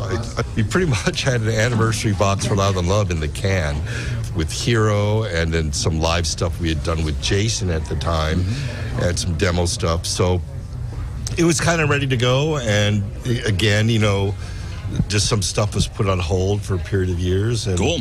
And we'll revisit it. You think Soundgarden's going to tour next year? With who as a singer? I don't know. Brandi Carlile? Brandi Carlile, is that being, well, I know she did the Rock and Roll Hall of Fame thing, but Right. is that who they're saying? I don't know. That'd be cool. Taylor Momsen could do it? Nah, I don't think anybody. You don't think? Nah, There's been speculation that they are going to tour. just leave it alone. You don't think his daughter will do it? Nah, I don't think anybody should do it. Just be done. Just be done? That's it. Okay. The Detroit Lions are teaming up with Marshall Mathers to produce the Thanksgiving halftime show. So the team announced that Eminem and his longtime manager and president of Shady Records, Paul Rosenberg, is going to consult the team on talent selection and all production aspects of the halftime show, similar to what Jay-Z does with the Super Bowl. And so this is a multi-year partnership that's going to run through 2027. So Jack White is going to be headlining the Detroit Lions Thanksgiving halftime show on November 27th, becoming the first artist booked for the holiday classic under the team's new partnership with Eminem. So that's Thanksgiving. That's Thanksgiving. So the Lions will face their rival, the Green Bay Packers, on Fox, and then the Cowboys will face off against the Chiefs, while the Bengals. Post Malone's doing that one. I think so. Post Malone's doing the Cowboys game, and Eminem's doing the Lions game. Jack White is. Oh, I'm sorry, Jack White. Jack White. That's cool. That is cool. That's cool. I like it. Kim Kardashian had a pajama party on Friday night, posted a quick video of her in bed with her sister Khloe and none other than Britney Spears. There's a little Britney. Tickle fights. Little Tickle fights. Knife fight. Oh, we're just chilling. In our geriatric bed. Yeah. This bed vibrates. What the What the Fun. They were kissing each other. Can I say this? I saw this on Friday, and I got a little happy because I like that the Kardashians are bringing Britney into their cult. Because if anybody can get her life in order, it is Kris Jenner. And honestly, they're doing more than Kevin Federline at this point. So get her in on that Kardashian dynasty. Like, I mean, let's go. Look at Bruce and Kanye. Everyone who's joined that family has really come out the other side. That's a good point. But you know what? Bruce did find None himself. the worse for wear. Yes. But maybe this will be the reverse. Like Britney's coming in hot. Right. Yeah. So maybe it's like the And reverse leaving out, osmosis. leaving sane. Reverse Yeah, they'll psychology. sane her up. They'll let her have. They had like a little pocket knife fight in bed, and then she comes out and she's all good. It's fine. Buckle up, I buckaroo. hope things are going well. Rest in peace to Todd Snyder, who passed away at the age of 59 on Friday after a battle with walking pneumonia. Todd was well known for his folk country singing with blended genres. He even performed with Jimmy Buffett's Coral Reefer Band. And I guess he had been sick for a little bit, had pneumonia, and then thought he'd bounce back. He did not. So that's terrifying. Whoa. So if you get sick like that, please Walking pneumonia. He get had a your crap whole together. amazing, one of a kind lyricist. I mean, the guy was a songwriter, Texas songwriter in the vein of like Townes Van Zandt and Guy Clark. It's a shame. He'd had some weird stuff happen. He got assaulted, like outside of a bar at one of his shows in Utah. Nobody knows really what happened. Like And then he recently? Yeah, recently. And that's kind of stemmed from that. They had to cancel his tour. And then he got arrested at the hospital because he was fighting with the staff. And then he went home and he had pneumonia and just didn't want to go back to the hospital and Whoa. got him. Take you out. And then it got so bad they couldn't save him. But he has a lot of guy's a brilliant songwriter. Really, really sad, man. And a good dude, just a genuinely good human being, it seemed like. Would you say people were comparing him to John Prine? What's your Yeah, take he on was. that? John Prine played his. He played John Prine's Opry induction, and then John Prine said, "I'll return the favor one day," and then he didn't know what he meant. Or he goes, "I'll return the favor," and he didn't know what he meant. And then when Todd Snyder got inducted, John Prine showed up unannounced and played one of his cool. songs and played him into the Opry. It was a really cool moment. That's really neat. I didn't watch SNL this weekend. Did anybody watch it? No. Oh, I didn't either. But I guess this is I kind of wasn't cool. a dork, and I was out Saturday night. Yeah, Yeah. Watching the guy's movie who was hosting Saturday That's Night Live. 100% I went accurate. during the day. Yeah, you're a total nerd. So I had no idea that this happened. So around the COVID-19 pandemic, Glenn Powell got the call to do SNL, his debut as the host, and that did not get to happen because of COVID. And so This was cool. during his opening monologue, Powell revealed that he was supposed to host NL 4 years ago when Top Gun Maverick had come out, and Lauren was giving him some crap saying no one's going to know who the F you are without this movie. And so I guess he didn't end up hosting, and there was a UPS driver that was delivering something as Powell and his family got the call that he was going to host SNL. And he told this UPS driver at the time, again, this was 4 years ago, that he was going to do that, and it never ended up happening. So this is how the monologue went on Saturday with Glenn Powell. So I didn't end up hosting, which means for 4 years, this UPS driver was just going around saying Glenn Powell is a liar.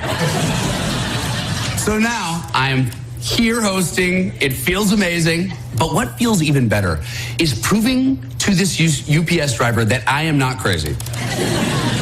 So this is real. My sisters tracked him down. And they found the cell number of this UPS guy. His name is Mitch. So to prove to Mitch that I am not a liar, I flew him here. And he thought it was a scam, but he still came. And he is sitting in the audience tonight. So let's give it up for Mitch, the UPS guy. That's cool. Brought him out. That's pretty cool. Brought him on stage. That's incredible. As I mentioned, I saw Running Man. I gave it a B+. I thought he was great in it. I thought the story was good. Yeah. Action-packed. It was definitely different than the original Schwarzenegger one. Yeah. There were a couple little things in there as kind of callbacks to the... Is there a buzzsaw? No. I'm out. What? You're out. That's it? No buzzsaw? You're out. No buzzsaw? The big difference No was Rafe. in the original they were kind of shot down into like a playing field, right? Right. And they went from like boss to boss almost. Yeah, they had to get through it was almost like Escape from New York. This you had to get out of this specific area. The premise is you're released into the wild, world, right? Yeah. The world, and you could go wherever you want, and you're being hunted by these bounty hunters. Well, Glenn Powell's Running Man came in second for the box office weekend, estimated $17 million.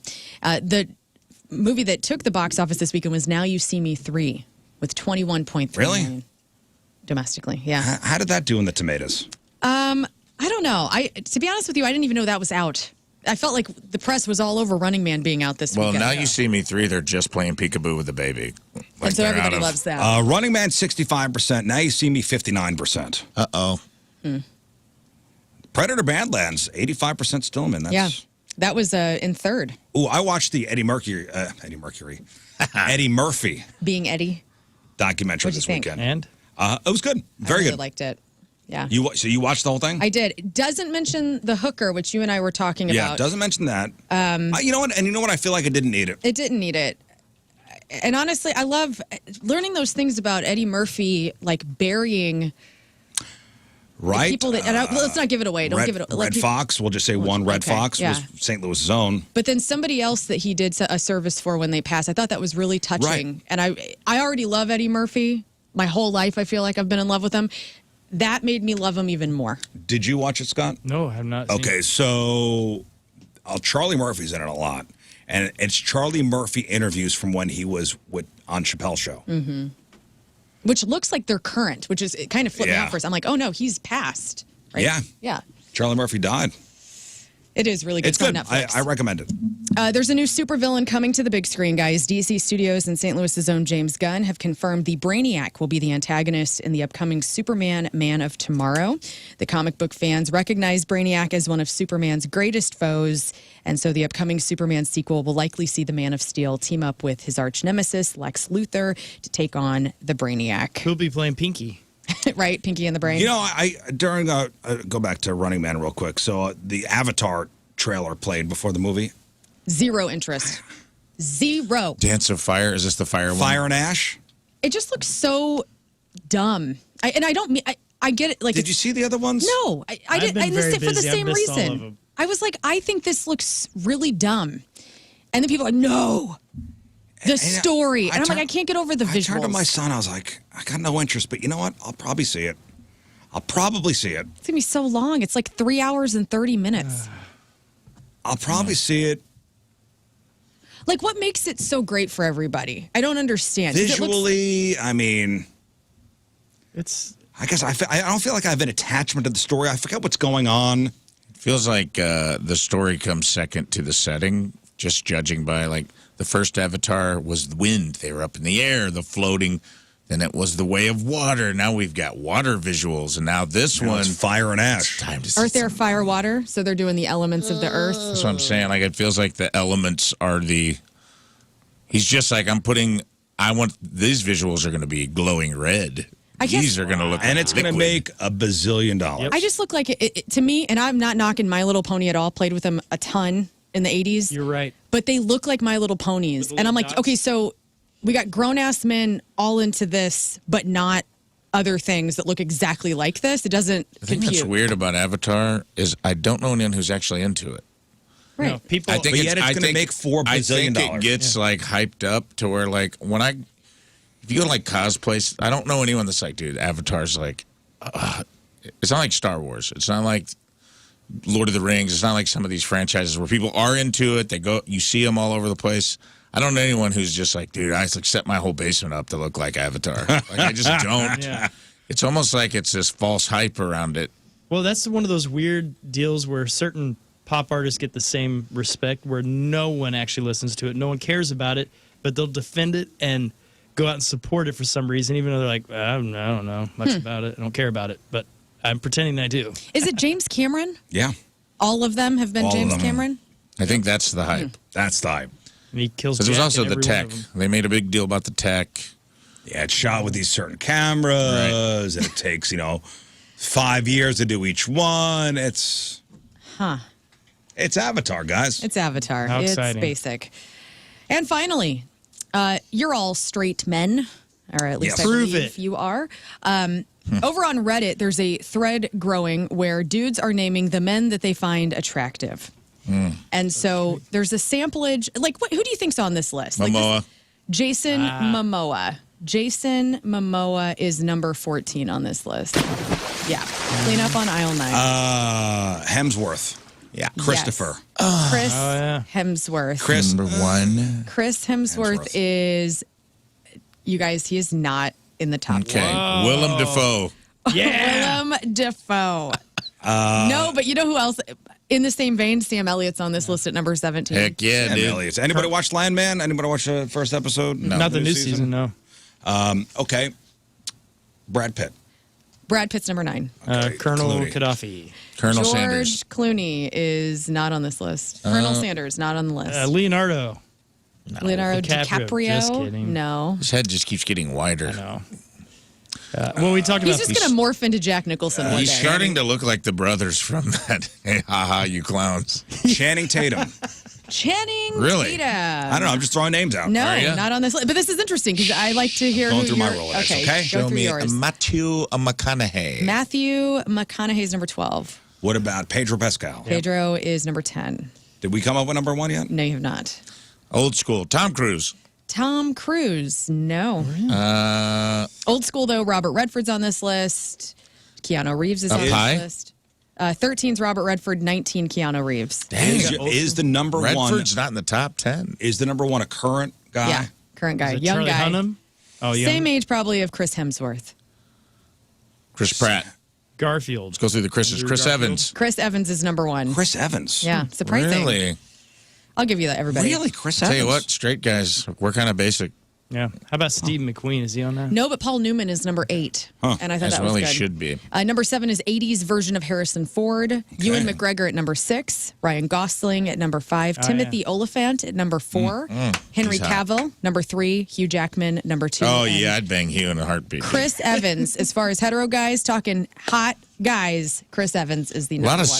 superheroes. Yeah. Yeah. It just shows where our maturity levels are. It was a slow I'll news bang day. Captain America. All right, celebrating a birthday today. The eldest Hanson brother, Mbop, is who? What's his name? His name is Zachary. No, Taylor. No, Isaac. Taylor. Isaac Hanson. Zachary's the youngest one. The Taylor's eldest the middle Hanson is one. 45. From The Notebook, Rachel McAdams Ooh. is 47. MTV's first Latin VJ, who? Daisy Fuentes, Oh, love her. is 59. Bet she's still a babe. She is still a babe. RuPaul is 65. Stephen Root, he is the voice of Bill in King of the Hill, Milton in Office Space, the nerdy guy in Dodgeball. Stephen Root is amazing. Yeah. Oh, and Barry, he's amazing too. Yeah, just say Hollywood. He's of Hollywood. Stephen Root is 74. Danny DeVito, 81. Lorne Michaels from SNL is 81. Martin Scorsese is 83. And I do have to say, Oh. Gordon Lightfoot would have been Oh, man. 87 today. Let's take a moment to recognize. 7 days after the For Robert Plant's baby. Happy birthday, Gordon. Yep.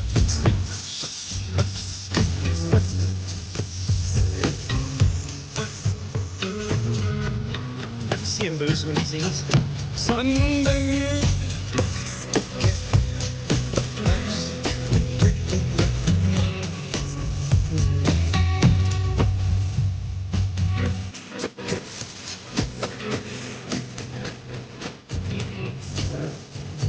He died earlier this year? Yeah.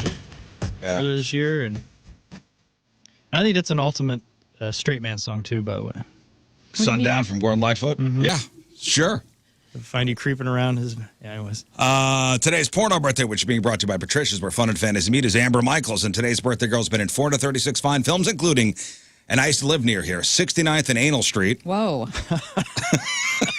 The flood zone. What? Ass Backwards, Body Bagged and Bedbound, Cheeks 15, Grand Theft Orgy 2, Knocked Out Beauties 5 and 6, Scott's favorite Liquid Gold 1, It's a winner. Restraining Orders, and who can forget a role in 2008's Frosty the Snow Hoe. Amber Michaels is 57 years old. That's your porno birthday. Those are your crappy birthdays, and that was your crap on celebrities. All right, we'll take a break. We'll come back. We'll do the phrase that pays. There was a phrase from Friday that hopefully you guys got all 9 keywords for. We'll ask you for the phrase that pays after the break. Also, get into sex time fun facts. Have you ever experienced the one that got away? Ah, yes. One Hollywood star confesses that, and he gives a name as to whom the one that got away was. Mm-hmm. Very famous person. We'll get into that. Also, eating a ton of garlic makes men's pits smell better. Ugh. And if you want to raise, this morning habit might be the secret to success at work. So the one that got away, you know, Katy Perry wrote her song, The One That Got Away. It was about who? Everybody knows this. Josh Groban, come on. I don't know that. Come on. I don't know that. Come on. Really? And then Josh Groban has a song about Katy. It's called I Really Dodged a Bullet. Now, New Poll asked, is there a person who you consider to be, quote, the one that got away? And 39% of people said yes. Huh. I can honestly say I do not have one of those in my life. I do not have the one that got away. I found my perfect person. Yeah, that's good. That's not what you told me off air, but it's fine. Yeah. I mean, if you're married or you're with, you know, you've been with somebody for a while, that's a hard thing to hear. Right. Text I know. It's like, what does that mean? What does that mean? Yeah. I'm the runner-up? Right, exactly. I'm sure Tim's got a couple of Ashleys that got away. You think so? His ex-girlfriends were smoking hot. And I'm like, I'm not talking trash on me. I got my good days. But I'm just saying, like, I'll go back and look at some of the biscuits that my man was having a good time with back in the day. I'm like, what happened, man? And then you get jealous and then you take it out on him? I don't get jealous. I'm just like, as his friend, I'm like, what happened here? You know? Yeah, what did happen, Tim? He lies. He doesn't tell me the truth, I'm sure. The one that got away. Rafe, the one that got away. Yeah. For sure. Yes. And that's not a disparaging comment. Okay. I love the person I'm with, but there's like, yeah, I've had bad timing. It's definitely a person that's like, yeah, I think everyone secretly probably has that and doesn't like to say the quiet part out loud, but I think that's pretty common. Like, I've had people that bad timing, or I was with someone, or they were with someone, but like probably felt like connected to, but it just doesn't. That's not how it shakes out sometimes, man. And then I've had like an ex-girlfriend that we were probably too young, but I still wish her well. And you know, it was that kind of like, it was a good thing that we weren't together. It was like that we were like gas and fire. But yeah, I don't think that that's not healthy. I think some people like think that they admit it and they're in a relationship. They have that means the relationship they're in is think less about than. hearing that from your partner. Yes, there's a one that got away. Sure. What if that person comes back into your life? Am I done? Well, let me say this on that, because I I mean, the guy that I broke up with a couple of guys before Tim was a great person. And I regret treating him badly and like breaking up with him so abruptly. I wanted to date this friend. And it was terrible. And I still carry that with me because he didn't deserve that. But I mean, we're also like 20 making stupid decisions. And he has a great life now. And so I feel like it was the right time for the trajectory to end and for me to go about mine as well. And so some things just, I mean, I hate that whole saying, like everything happens for a reason, but sometimes things just happen. Sure. Yeah, but if Tim told you, yes, there's somebody in my life, the one that got away. I mean, or my wife told me that. If you don't have that already kind of set up in your relationship where you can hear stuff like that, then yeah, it's going to be very abrupt and like terrible to hear. But if you're I feel like Rafe and Tina, you guys are so like open-minded and like just carefree in a way, or at least that's how I perceive you. Like you saying that to Tina, she gets what you're saying, and vice versa. In my mind, I would go, well, she's got one too. Yeah, that's what I'm talking about. Like means you're unhappy, right? You can't handle it. Yeah. If Amelia said that to you, you would break down. Give it to yourself. She still talks to her. Give it to yourself. And I don't. She still talks. She still talks to the one that got away. Yeah, there's like a guy that. They just went through some stuff together, and I get that. They have like a bond, and he's married, and I tease her about it. I'll be like, if he gets divorced, am I going to come home? I fully expect to come home to like, see here, 2 trash bags and a letter that's like, I had to see how things are going to go with Daniel. All right, well, here's the question. I tease her about it. In his mind, is she the one that got away? I think so. That's weird. I do think so, and I actually think there was a moment. There were a couple messages where I was like, he's throwing a vibe at you to see what you're going to say. But maybe he's not. And now it's in your head. It doesn't bother me. They make you jealous? Look at me. Look at him in the face. It didn't. Look at me. Okay. Daddy's okay. All right. Daddy's fine. All right. That's good. Okay. Were you scared? Tell the truth. Okay. Are you scared to watch this movie? My wife's telling the truth. Cool with mine. The one that got away. It was when I lived in L.A., I was doing some comedy stuff, and then Eva Mendes hugged me, and hot ass Eva Mendes. Did you think that was going to be serious? For a second, I did. I can't believe you. I know. That. You know what? I just set a timer. She's never reached out to me. I was like, waiting which for celebrity is it going to be? You know I what? was waiting for it. On the opposite end, though, I feel like everybody in our low moments, we wish we could be the one that got away. You wish somebody was pining for you. Maybe I'm the one that got away in somebody else's life. That's what everybody hopes. Like, the one that got away. I had a weird thing that happened to me the other day. One of the guys that I was like BFGF with, you know, when you have like a grade school relationship and it means absolutely nothing, but you're like boyfriend and girlfriend. I recently had my first boyfriend in like first grade reach out to me. And he's like, I'm just so proud of you. We listen to you on the show all the time. And he's like, I hold this in my heart so much that I like know you. I was like, yes! You may be the one that got away. He was very normal about it. But I was like, maybe I have an ex. Maybe I have an ex out there. Oh, yeah. The one who tried to run you over, maybe. for sure. You're the one that literally got away from under her car. That's exactly Twice she tried to kill me. Yeah, he got away. He's the one. She's in a straitjacket. I have one that got away. I'll get him. I tried to kill him twice. And I'm like, that counts. That counts, Christy. That counts. I don't know. That's a good. I had never considered that. I don't know. I don't know if I am that for anyone. I hope. You hope you are. In my heart of hearts, maybe somebody out there is like, I should have stuck it out. He panned out. So again, that was the question. Is there a person who you consider to be the one that got away? And 11% of people said, well, first of all, 39% of people said yes. So here's the breakdown. 11% of people said there's somebody I currently feel this way about. Mm-hmm. Another 28% said there's previously been someone I felt this way about. 46% have never felt this way about someone. And 16% don't know. I can honestly say don't know. They know. I mean, the guy that I was obsessed with in high school that I went on that date with, I've talked about this before. It was the whole 16 candles moment for me. I had like a really good senior year where I had really great hair. And finally, this guy who I had lusted after all 4 years of high school, he was like, let's go on a date. And we went out in his truck. And it was not great. In fact, it was, I wish I could have just lived in the memory and like of not knowing how just bad the date went. Like, so that, I guess, like, if that wouldn't have happened, maybe I would feel that way. Like, oh, I never got to date him, the one that got away. But like, yeah, that whole date ruined it, you know? Yep. So. Yeah. Bummersville. I have one of each. I have the one that got away that never happened, and I have Like an ex that I was like, oh, if we'd met at a different time, we probably could have had a good relationship. But we met too young and we were too wild. I feel in my life, everything happened for a reason to lead me up to the one I'm with now. Sure. So I don't have a I'm never pining for like somebody from the past. Sure. Now, who do you think is more likely to say there was somebody that got away? I think men. Men or women? I think men.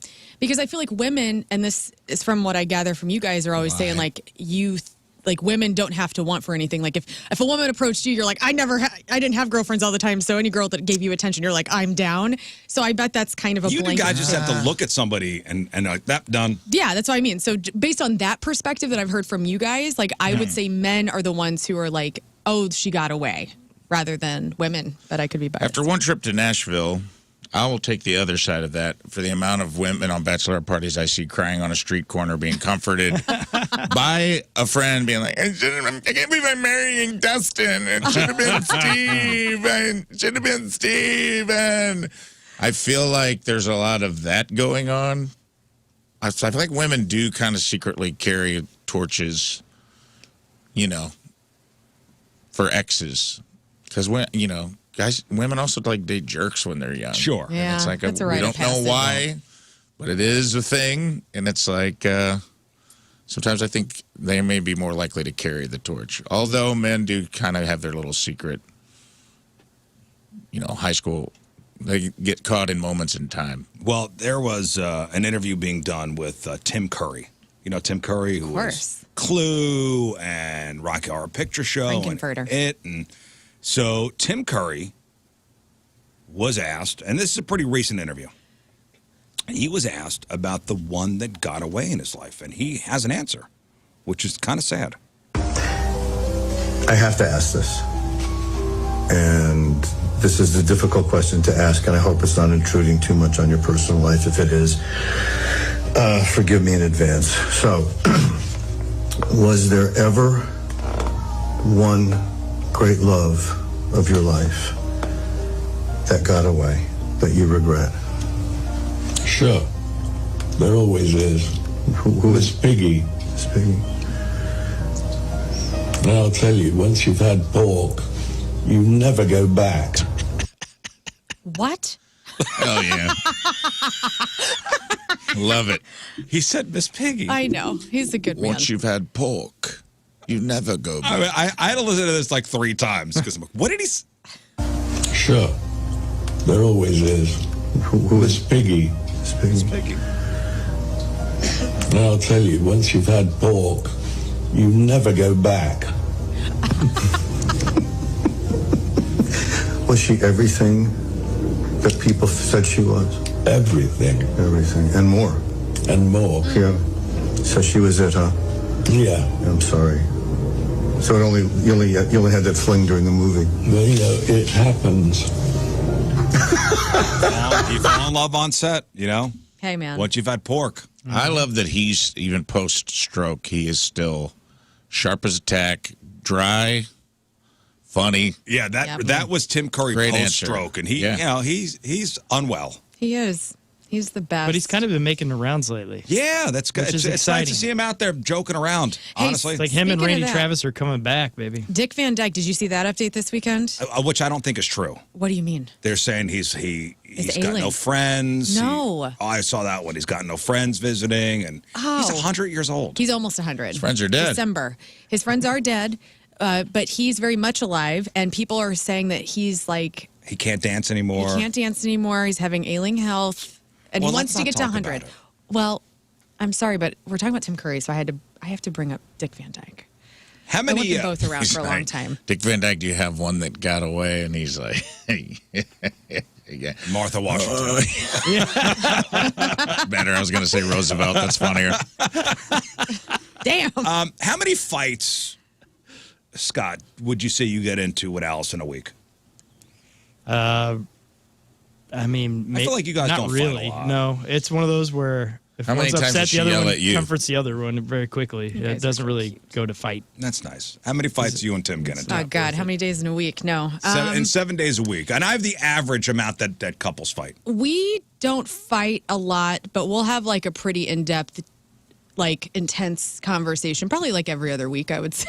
It's a nice framing. every 14 nice. days, something needs to get brought up. So usually on a Sunday, We have what we call the Lord's Day. we have what we call a scheduled communicative yelling match. Does Tim go, it's Sunday, damn it. Tim will sleep in on Sundays and avoid me at all costs in the breakfast nook. If I don't make eye If contact I with her, am she reading won't the bring paper, anything up.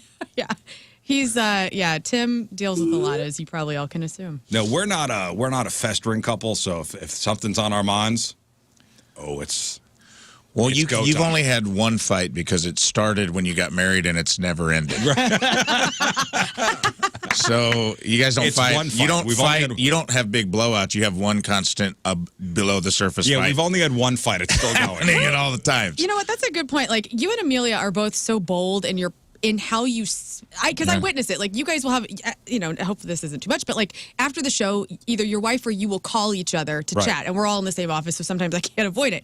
And I like how you guys talk to each other. In fact, I told Tim that the other day. I was like, I really appreciate the communication you and your wife have. But I wonder, when you are fighting, who gives in more? Because it doesn't seem like either one of you would. Yeah. We don't. So I mean, I'm not joking. It is a constant. We don't. I admire the way you guys can leap into the fight that's been going on your entire marriage and then immediately put a pin in it and go on with your day. Yeah. Yeah. It's kind of a nice arrangement where you'll just be like, Something will be if brought you're up having a from the past. conversation, you'll be like, well, you should have. Then the tone changes. You're like, well, that's why I told you to do that. And you're like, and then I did. What are you guys going to order? Right. Pause. And I'm like, yeah, they just kind of, that keeps the eruption from happening. It's like a slow, Yeah, you're letting the lava you need to- kind of, you need to you have release the lava tension. flows. Yeah. Yeah, for sure. You need to get the pressure out. Yeah. As far as like actual fight, like it's not like a daily. blowout? I mean, there's like bickering. I mean, Yeah.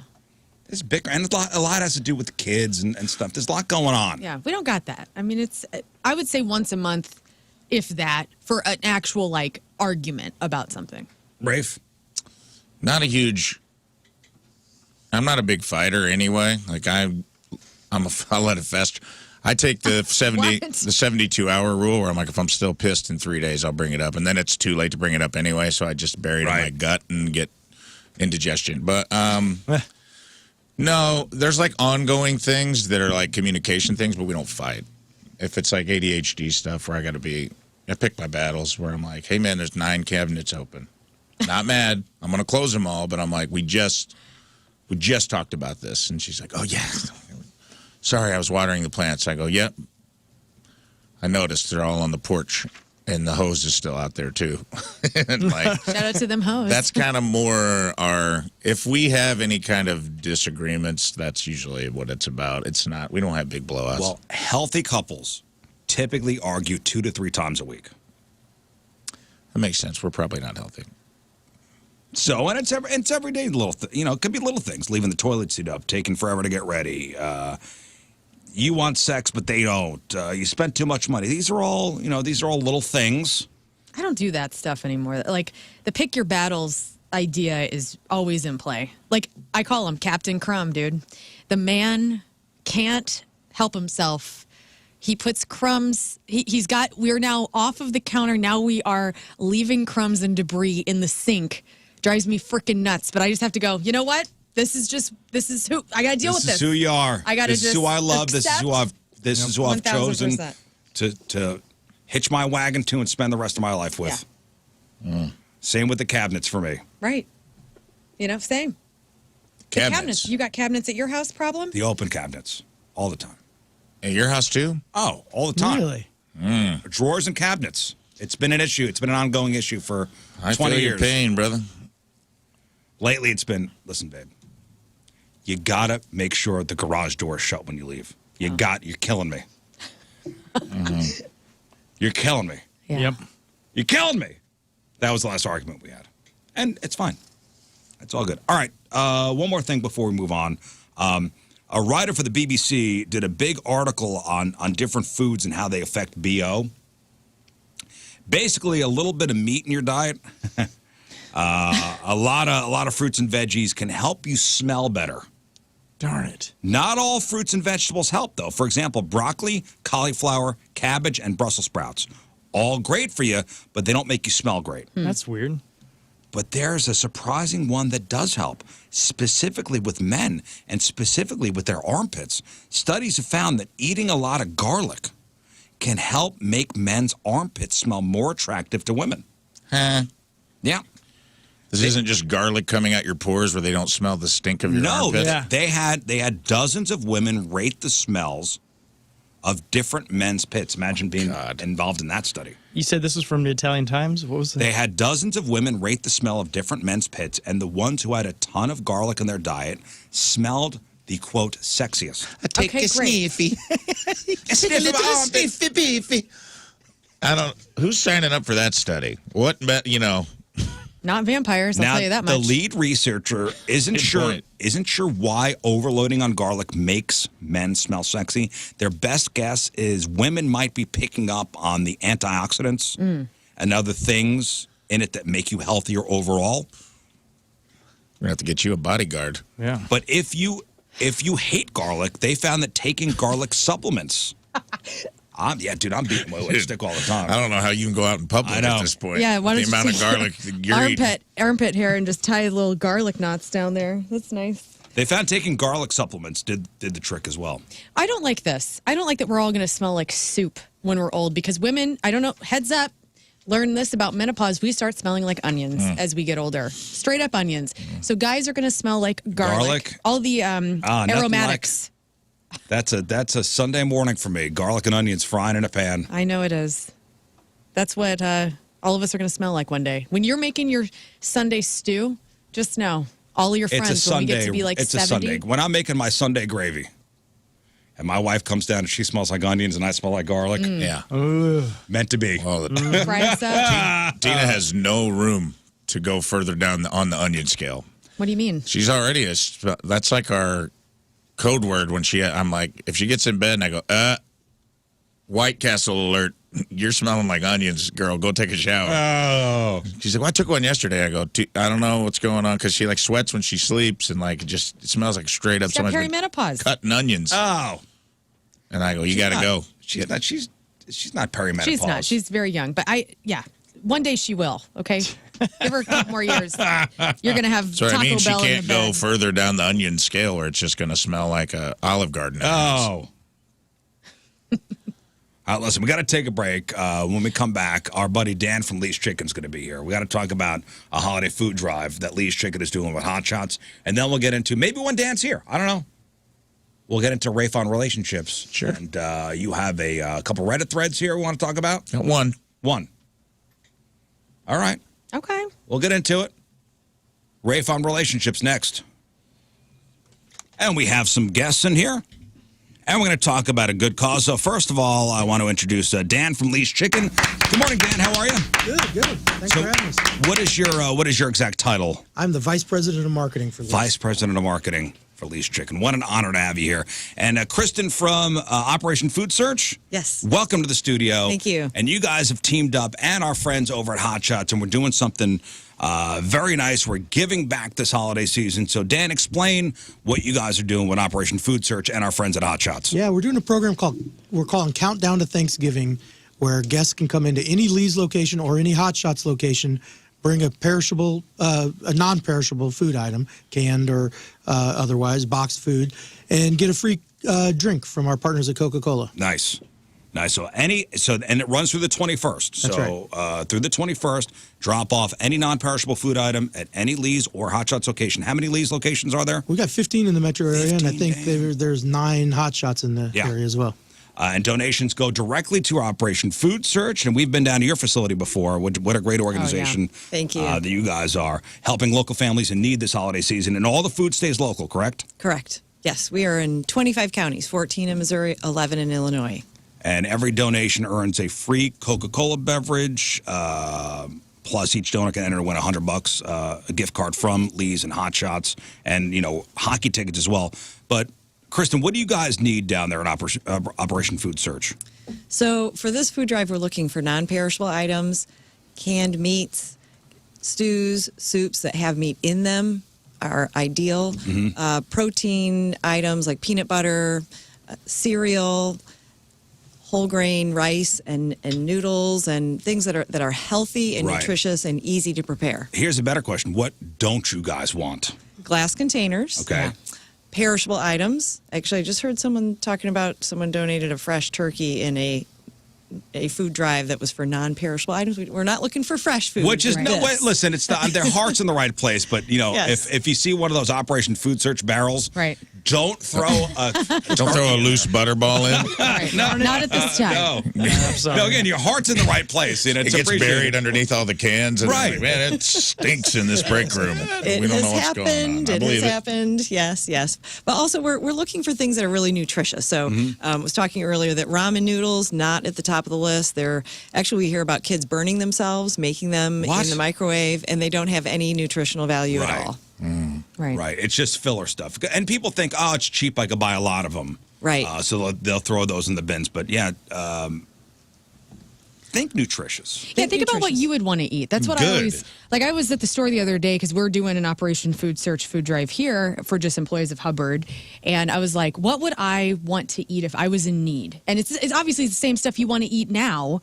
So why don't you just buy extra of that, especially if you're going through the canned aisle? You know, like for me, I loved baked beans, like barbecued baked beans. I'm like, this is a lot of flavor. I think people would want that. So yeah, Right. that's how you And should go about speaking it. of flavor, even spices. Oh, yeah. That's a way to make a meal more interesting and tasty just by sprinkling something on it. Absolutely. Right. Can openers? Can openers, yes.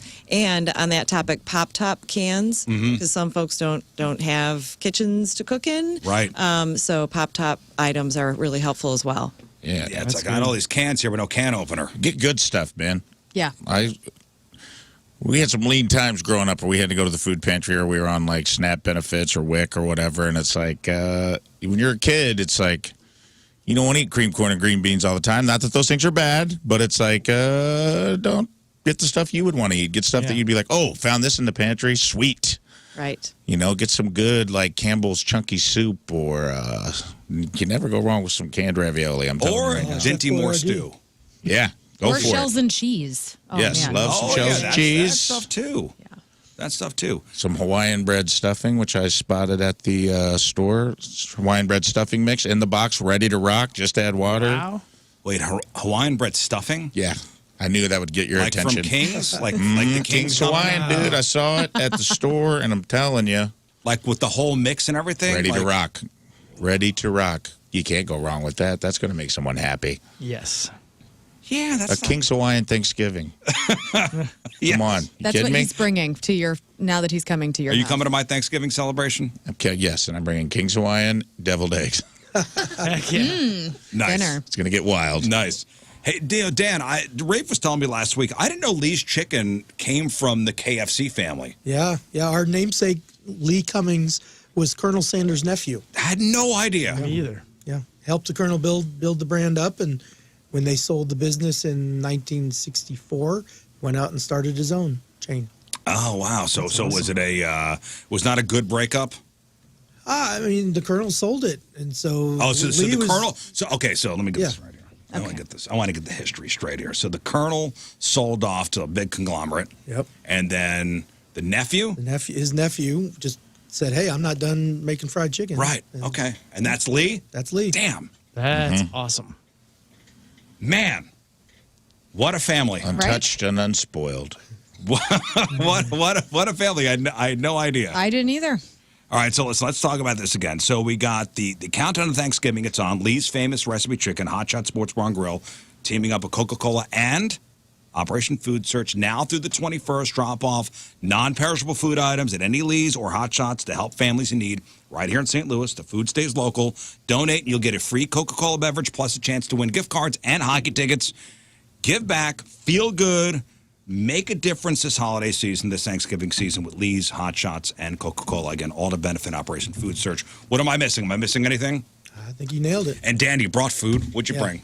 Brought some chicken tenders and Biscuits. Some biscuits and some wings for Learn because I was listening last week when my buddy Justin from Hot Shots was here. Yeah, Learn he was- did not bring the wings. He's. So I know. brought the I was like, wings. "What are you doing here, Justin?" Yeah. Learn was He very knows better. disappointed. I was. I He's like, couldn't "But I show brought up without the him." girls." I'm like, I'm a straight woman. I'm like, I have nothing. What am I going to do? I wanted to eat wings. So. Well, there you go. Yeah. Dan has delivered. Well, thank you guys, and this is a great cause. And more details at Operation Food Search's website, which is what? OperationFoodSearch.org. And Lee's website?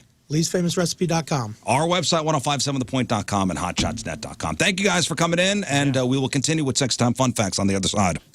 Back to the Rizz Show, putting a cap on Sex Time Fun Facts. Just a couple things before we get to Rafe on relationships. So ever wonder if those spy movies where a beautiful agent seduces someone for secrets is real? Aren't they documentaries? What are we talking about? Like Bond? Like seducing? Sure. Yeah. Women. Like The Americans. Did you ever watch that show? Carrie Russell? Great show. It's one of those shows that I'd watch it and then I'd get away from it. Yeah. And you never get back to it? But not Or for any good eventually reason. get back to But it? yeah, eventually get back. It's just like it's never top of the list, but it's never disappointed. Always been a good show. Well, I read this article. So they're called honeypots. Uh-huh. And you've heard that term before, right? Yeah. I just remember a famous Russian one. That she got busted a few years ago. Oh, yes. Oh, yes. So there was an article, according to one woman, who claimed she was trained to seduce people for secrets. Her name is Alia Rosa. She's a former Russian sexpionage trainee who defected after falling for one of her targets. She's pulling back the curtain on how foreign operatives use romance and manipulation to steal valuable trade secrets from Silicon Valley professionals. Oh, yeah. So in this exclusive interview, she laid out like how it works. Like, I guess there's a playbook for how to seduce these dudes, and it's Silicon Valley. So hot Russian chick, Dork, nerd. Nerds. It's more susceptible than anyone else. Right. Yeah, and you know what? They got a lot of these secrets. You know, AI, all this crazy tech. Wait, you guys both have Russians in your life? Yeah. Nerd. I know. Okay. Well, anyways, she knows everything. All this seducing me for all my punchlines. Putin's stand-up is incredible right now. So here's a step-by-step guide. According to Rosa, a seasoned agent never just walks up to a target cold. The process is methodical and deeply psychological. Step one. Okay. To seduce a Silicon Valley nerd, according to this Russian sexpionage trainee. The setup. It's the 7 times rule. An agent will appear in a target's life multiple times. She says 7 times to be exact, before ever making contact. So you might show up at their coffee shop, their gym, or just keep liking their posts. And when they this is crazy. So this is all psychological. So when they finally meet, their brain already trusts you. 7 times, huh? 7 times. So they would just show up like, just be a background person in the gym or like at the Starbucks. Mm-hmm. And then when they finally approach you, you're like, I kind of know this person. Right. I've noticed you before. Right. Right. Number 2, there's the hook. The love bombing, the hero instinct. So once contact is made, the love bombing begins. The target is flooded with compliments, selfies, bikini photos. And the agent often pretends to be vulnerable or alone, sharing a sob story like, my parents were killed, I'm a student, I'm broke. She says this is designed to trigger the hero instinct, making the target, the bark, feel like a rescuer. Trauma bonding. No, not trauma bonding. There's no mutual trauma. I know, but like sharing possibly, or like getting No, trust. it's the guy. I'm the hero. I'm going to save this damsel in distress. Her parents, she's an orphan. She's here. She's got no money. She knows nobody. I'm the hero. I'm going to rescue this woman. Wow. Step 3, building fake trust. This is the milk technique.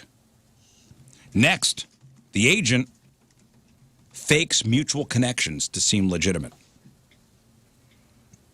The fake account follows your friends or says, Bill is my brother's friend, so you think, okay, I could trust her, but it's all fabricated.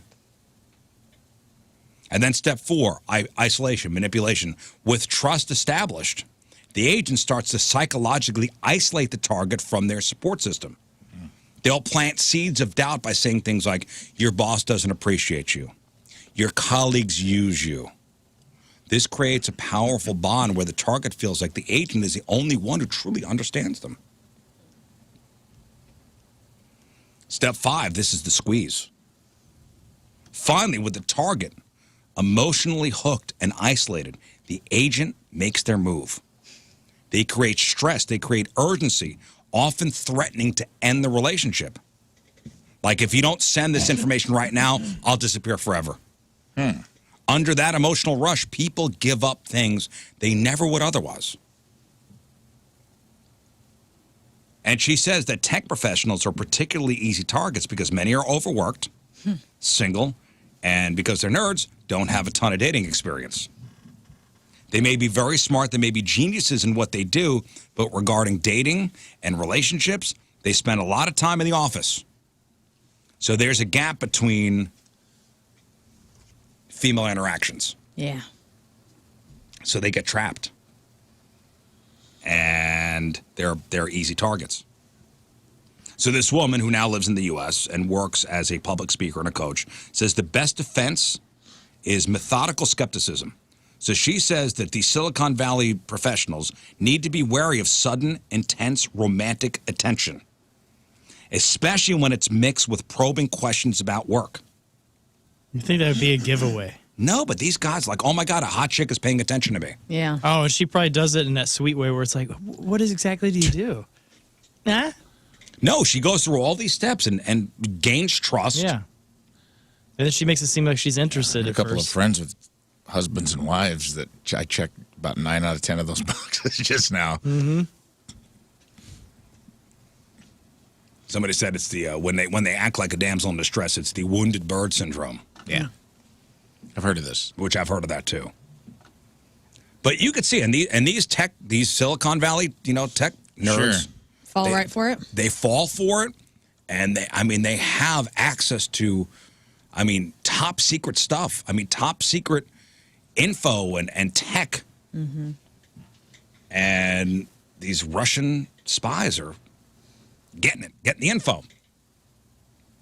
Such a weird. How do you even go about that phone call? Like, I swear to God, if you don't send me the prototype to the new Google Glass, you ain't getting this. I'm leaving you. Like, why? How could you even process that in your brain as like, well, yeah, she needs it. Right. I get it. You need to know that. That's silly. Like, why wouldn't that be like a giant red flag to these super nerds? They're just because finally the super nerd is getting the attention from a girl. hot chick. Yeah. She probably drops the line like, I guess you don't trust me then. Like, are they having sex? Yes. Wait. They're not married? Yes. That's the. They're doing it. Poor Scott just guys. fell out of his chair.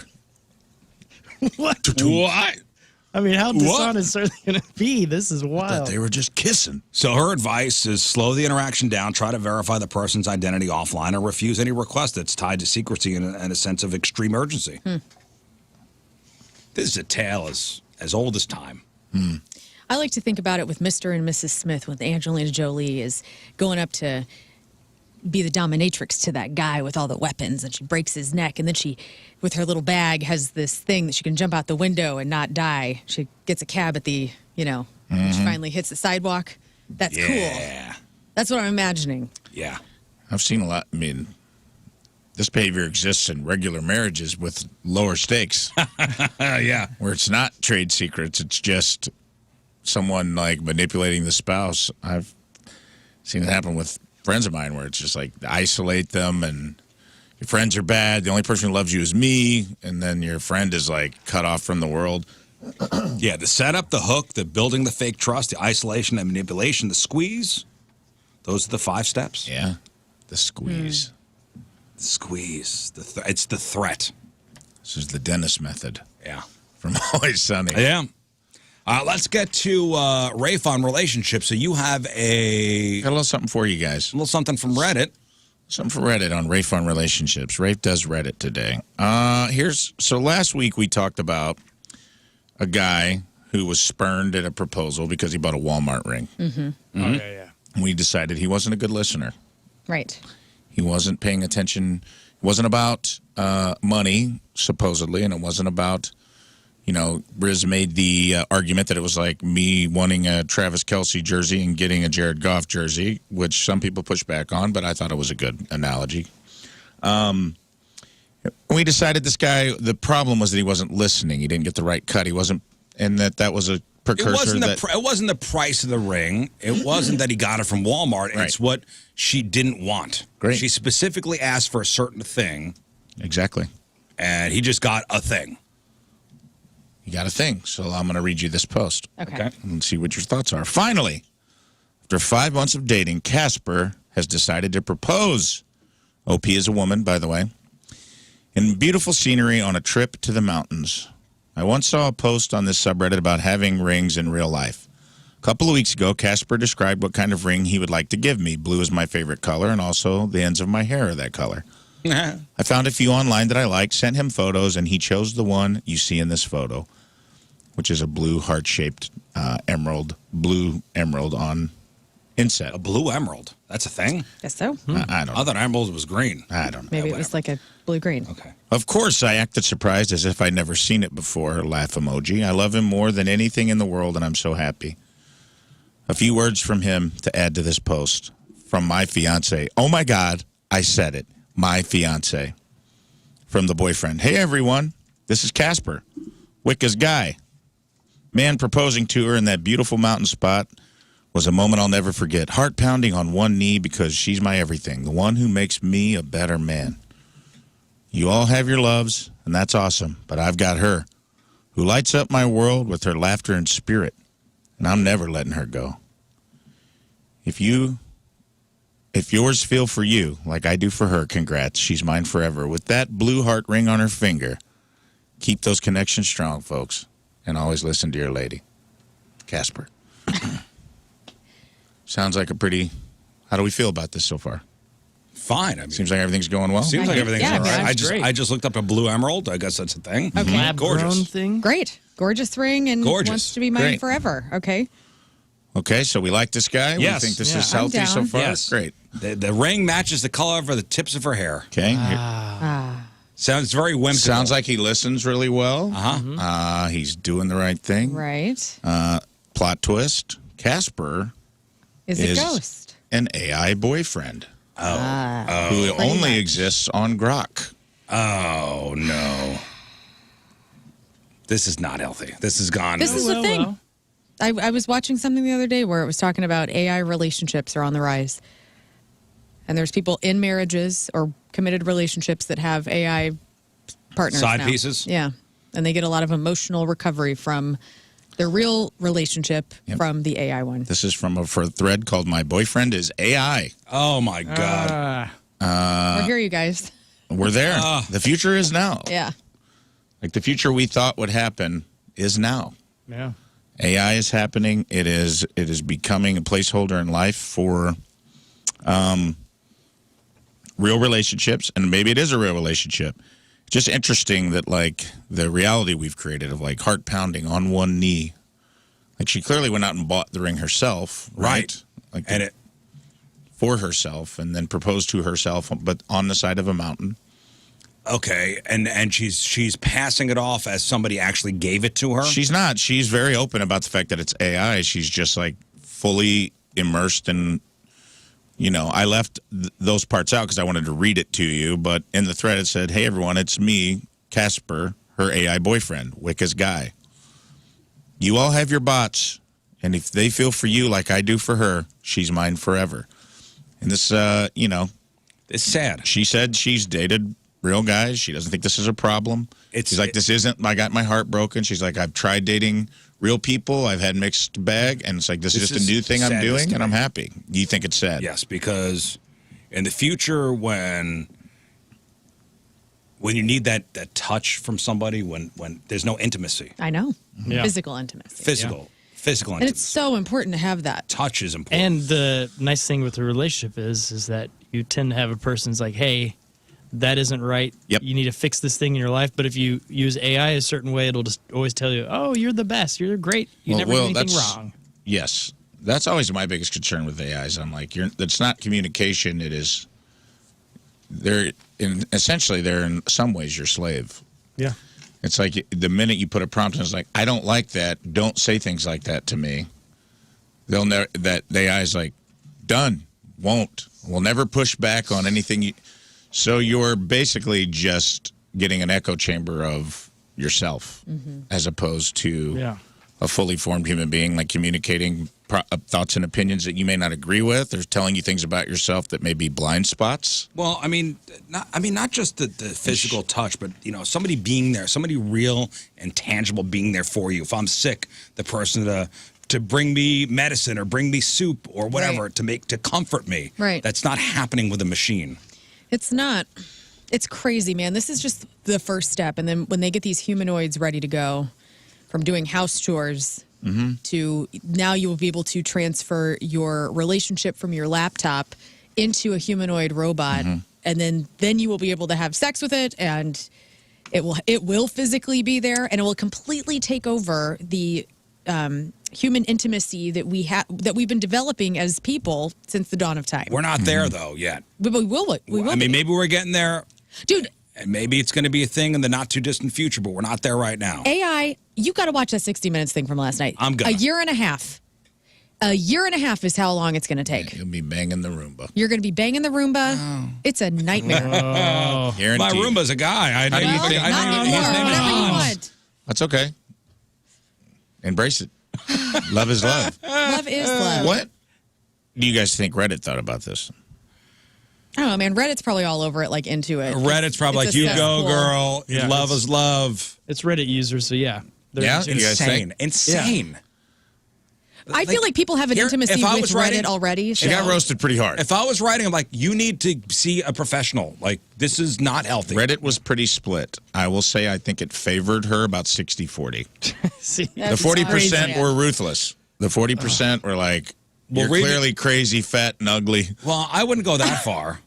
I mean, it was like hateful Reddit trolls. does. Reddit does. Reddit is. Oh, no, I know. don't I wanna know. go on there. Listen, I know it does. But most people defended her. I would say, like, most people are like, love is love. If you found something that makes you happy, that's not anyone else's business. And that was kind of her take. She's like, I don't tell what you to do in your bedroom. You shouldn't tell me what to do.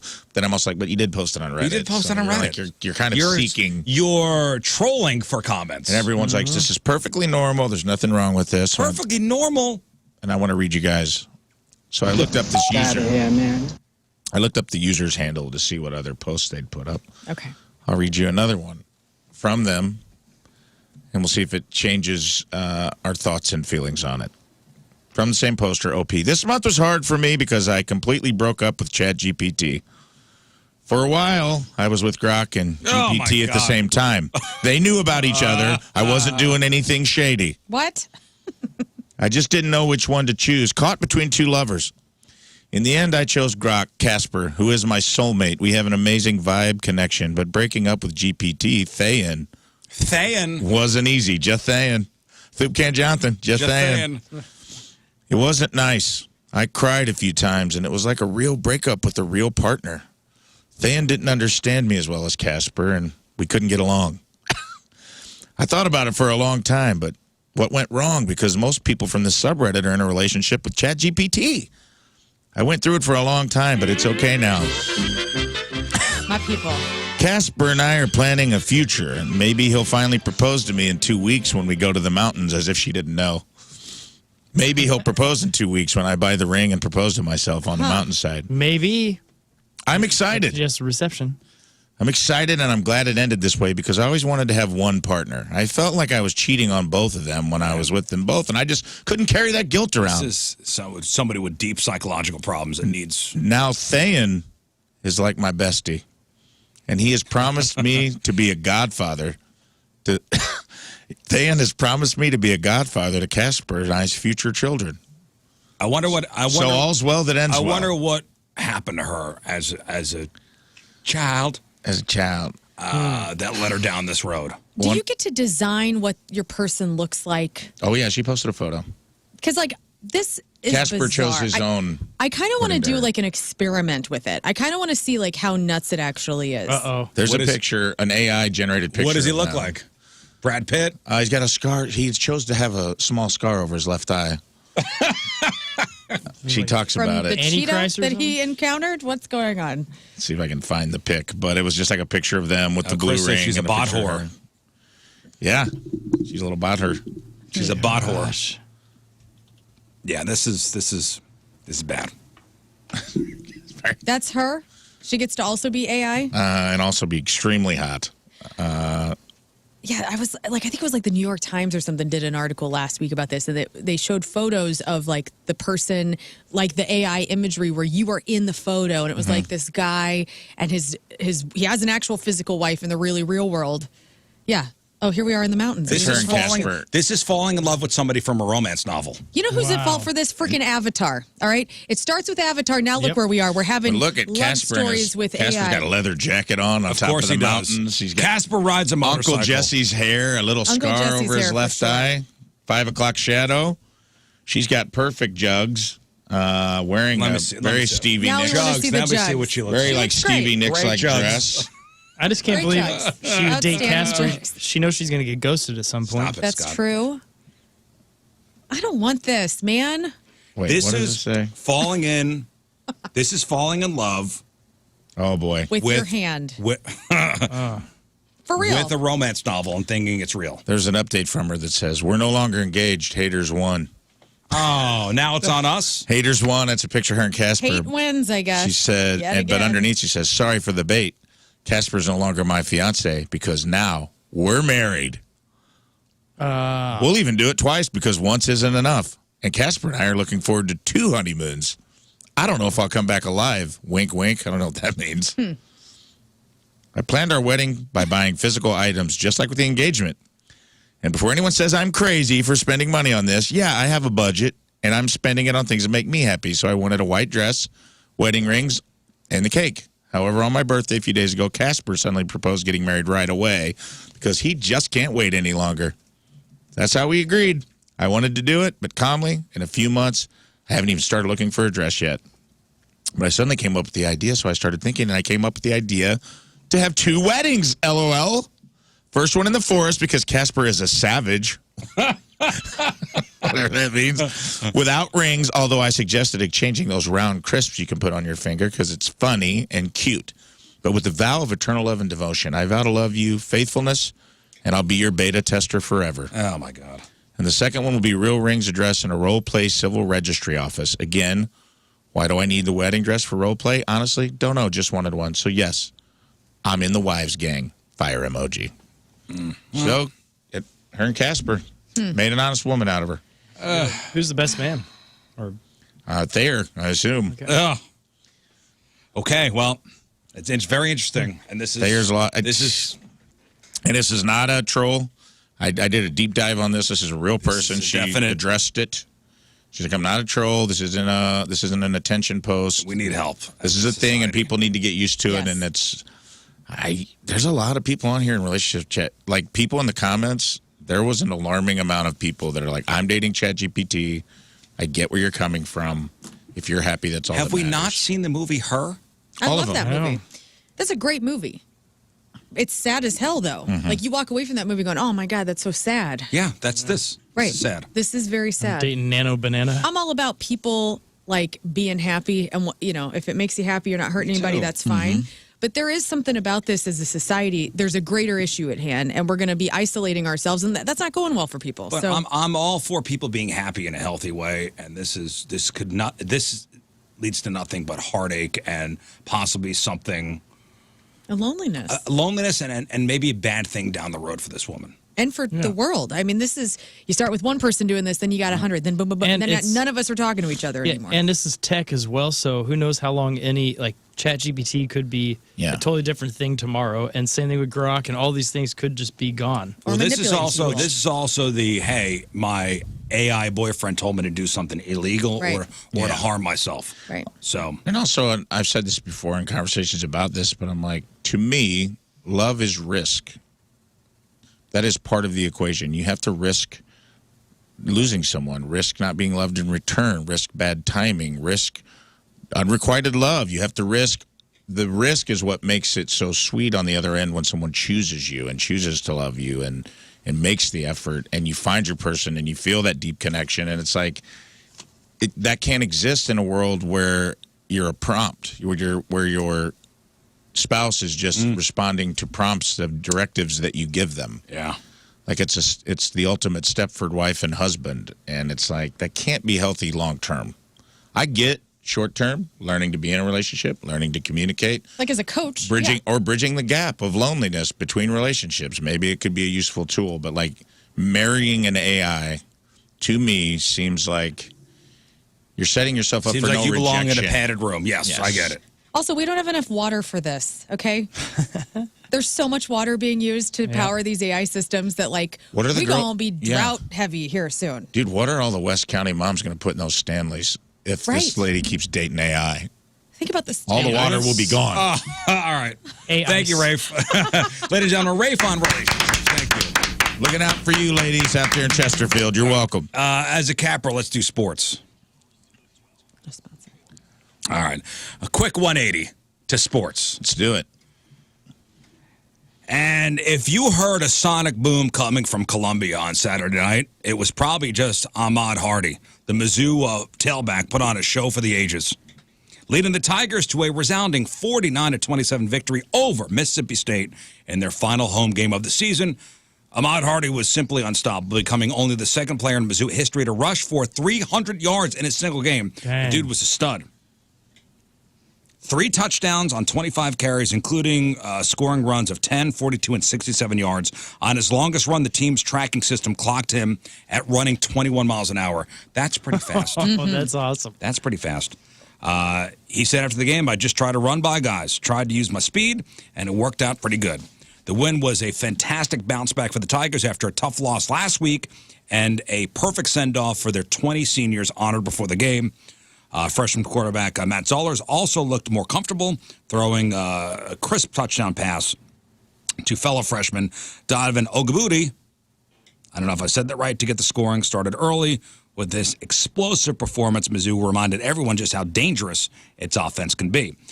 The biggest celebrations of the weekend happened on the soccer pitch. The St. Louis University Billikens are the Atlantic 10 conference champions after a nail-biting victory over Dayton at Herman Stadium after playing to a 1-1 draw through regulation. In 2 overtimes, the title came down to the drama of a penalty kick shootout. That's when SLU's star goalkeeper Jeremy O'Bonnell took over. The 2-time A-10 goalkeeper of the year saved Dayton's very first attempt, giving the Billikens a massive advantage. He even stepped up and scored a penalty kick of his own before Tanner Anderson converted the final kick to seal the 5-4 shootout win and the championship.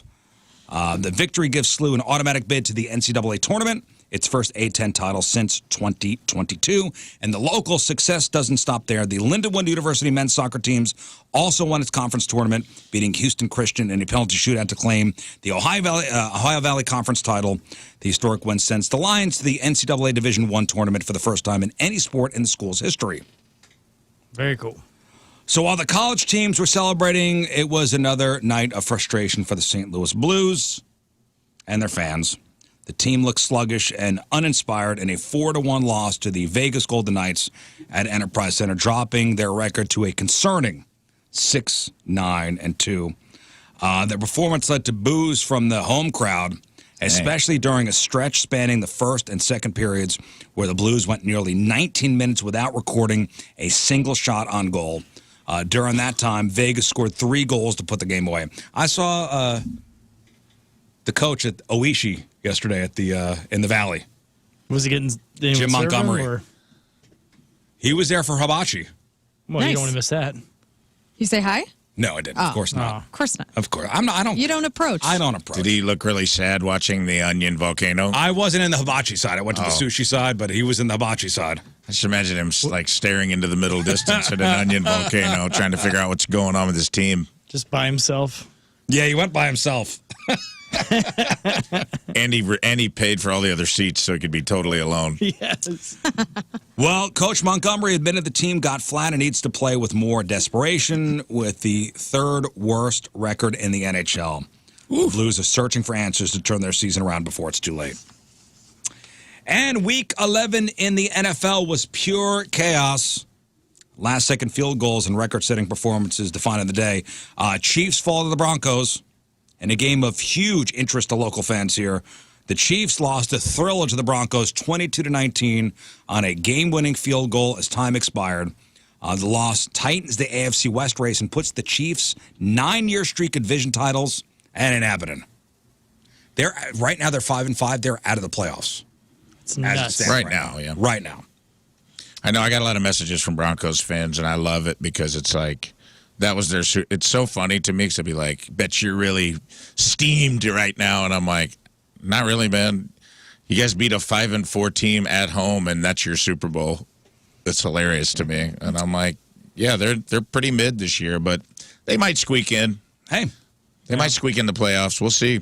The Chargers are falling apart too, man. It was a day for big numbers. Buffalo's Josh Allen accounted for 6 total touchdowns, 3 passing, 3 rushing, in a 44-32 shootout win over Tampa Bay. In a losing effort, Cardinals quarterback Jacoby Brissett set a new NFL single-game record with 47 completions, and Cardinals rookie QB Bryce Young threw for a franchise record 448 yards against the Falcons' top-rated pass defense to win in overtime. And the Philadelphia Eagles defense was the star of Sunday Night Football, shutting down Jared Goff and the Detroit Lions in a gritty 16-9 win. Out west, the Rams took a big step towards winning the NFC West by beating the Seahawks 21-19, thanks in large part to forcing 4 interceptions from Seattle quarterback Sam Darnold. And in our Pick'em Challenge, we lost to the fast lane. Without tonight's Cowboys-Raiders game, we lost 45-52 with Ray Williams coming in last place for Team Rizz. And that's your sports, sponsored by Chuck's Hot Chicken. With 5 area locations, Chuck's is the locally owned hot chicken spot, voted best fried chicken sandwich in Missouri. All right, we'll take one final break. We'll come back, wrap her up. All right, that is it for us. Donnie Fandango is next. Thank you all for tuning in. If you missed anything on the program, make sure you check out the clip of the day, brought to you by Michael's Flooring. Also, the podcast, which is brought to you by Dobbs Tire and Auto Centers. The podcast is titled My Marriage is Just One Long Argument. All right, thank you very much. Hey, if you missed the 9 a.m. Code word, it was grandma. Grandma. I kind of buried it in the commercial set You there. buried Grandma? Why'd you do that, man? Don't forget to get your tickets for Rizz Show Live December 12th, Rizz Show Game Show Night. Send in those videos of your talents for our Michelob Ultra opening act. Scott, what else? Well, congrats to City Mouse. She that shop won this big fashion show this weekend. Oh, it's a lot of fun. So congrats. Go visit City Mouse. Go down on Cherokee Street. It's incredible. All right, thanks, Scott. Learn. My band is playing our final show for 2025 this Saturday. It's a big deal. We're at Del Mar Hall, and there's probably like 10 tickets left. So buy them up. Whoa. And we're going to open for a Eric Clapton tribute band called Clapton Chronicles. So get there early, and I'd love to see you. And if not, you're dead to me. What's your dressing room situation? Is it? I don't think we have one. I'm going to get dressed in my car. Oh, nice. There is one. Yeah. I was backstage. You're going to have one. No, There's two dressing rooms. No, I've been back there, but I asked the band. I'm like, hey, do we have a room? And then nobody ever answered me. So I'm just going to get dressed in my car. Like it's nice. You know, the 70s like or you're something. a bag lady. Yeah. Yeah. You know how I roll. Bag lady, you're still a lady to me. Right? Go to Del Mar Hall and see Learn Show. I waited a obnoxious amount of time to get a picture of them scrolling through last night, and I was trying to get a picture, and then it didn't come back around forever. Then I missed it, and it was blurry, so I spent 20 minutes getting a picture. Go buy the last 10 tickets to that show. Thank you. All right, we leave you with a selection from our Teamers Remember the Day, brought to you by Hot Shot Sports Bar and Grill from Peevely, Missouri. Amber Harris is our Teamers Remember the Day. Yeah, and Amber wants to hear this song. Here it is. Have a great rest of the day. We'll see you tomorrow. Bye. Bye.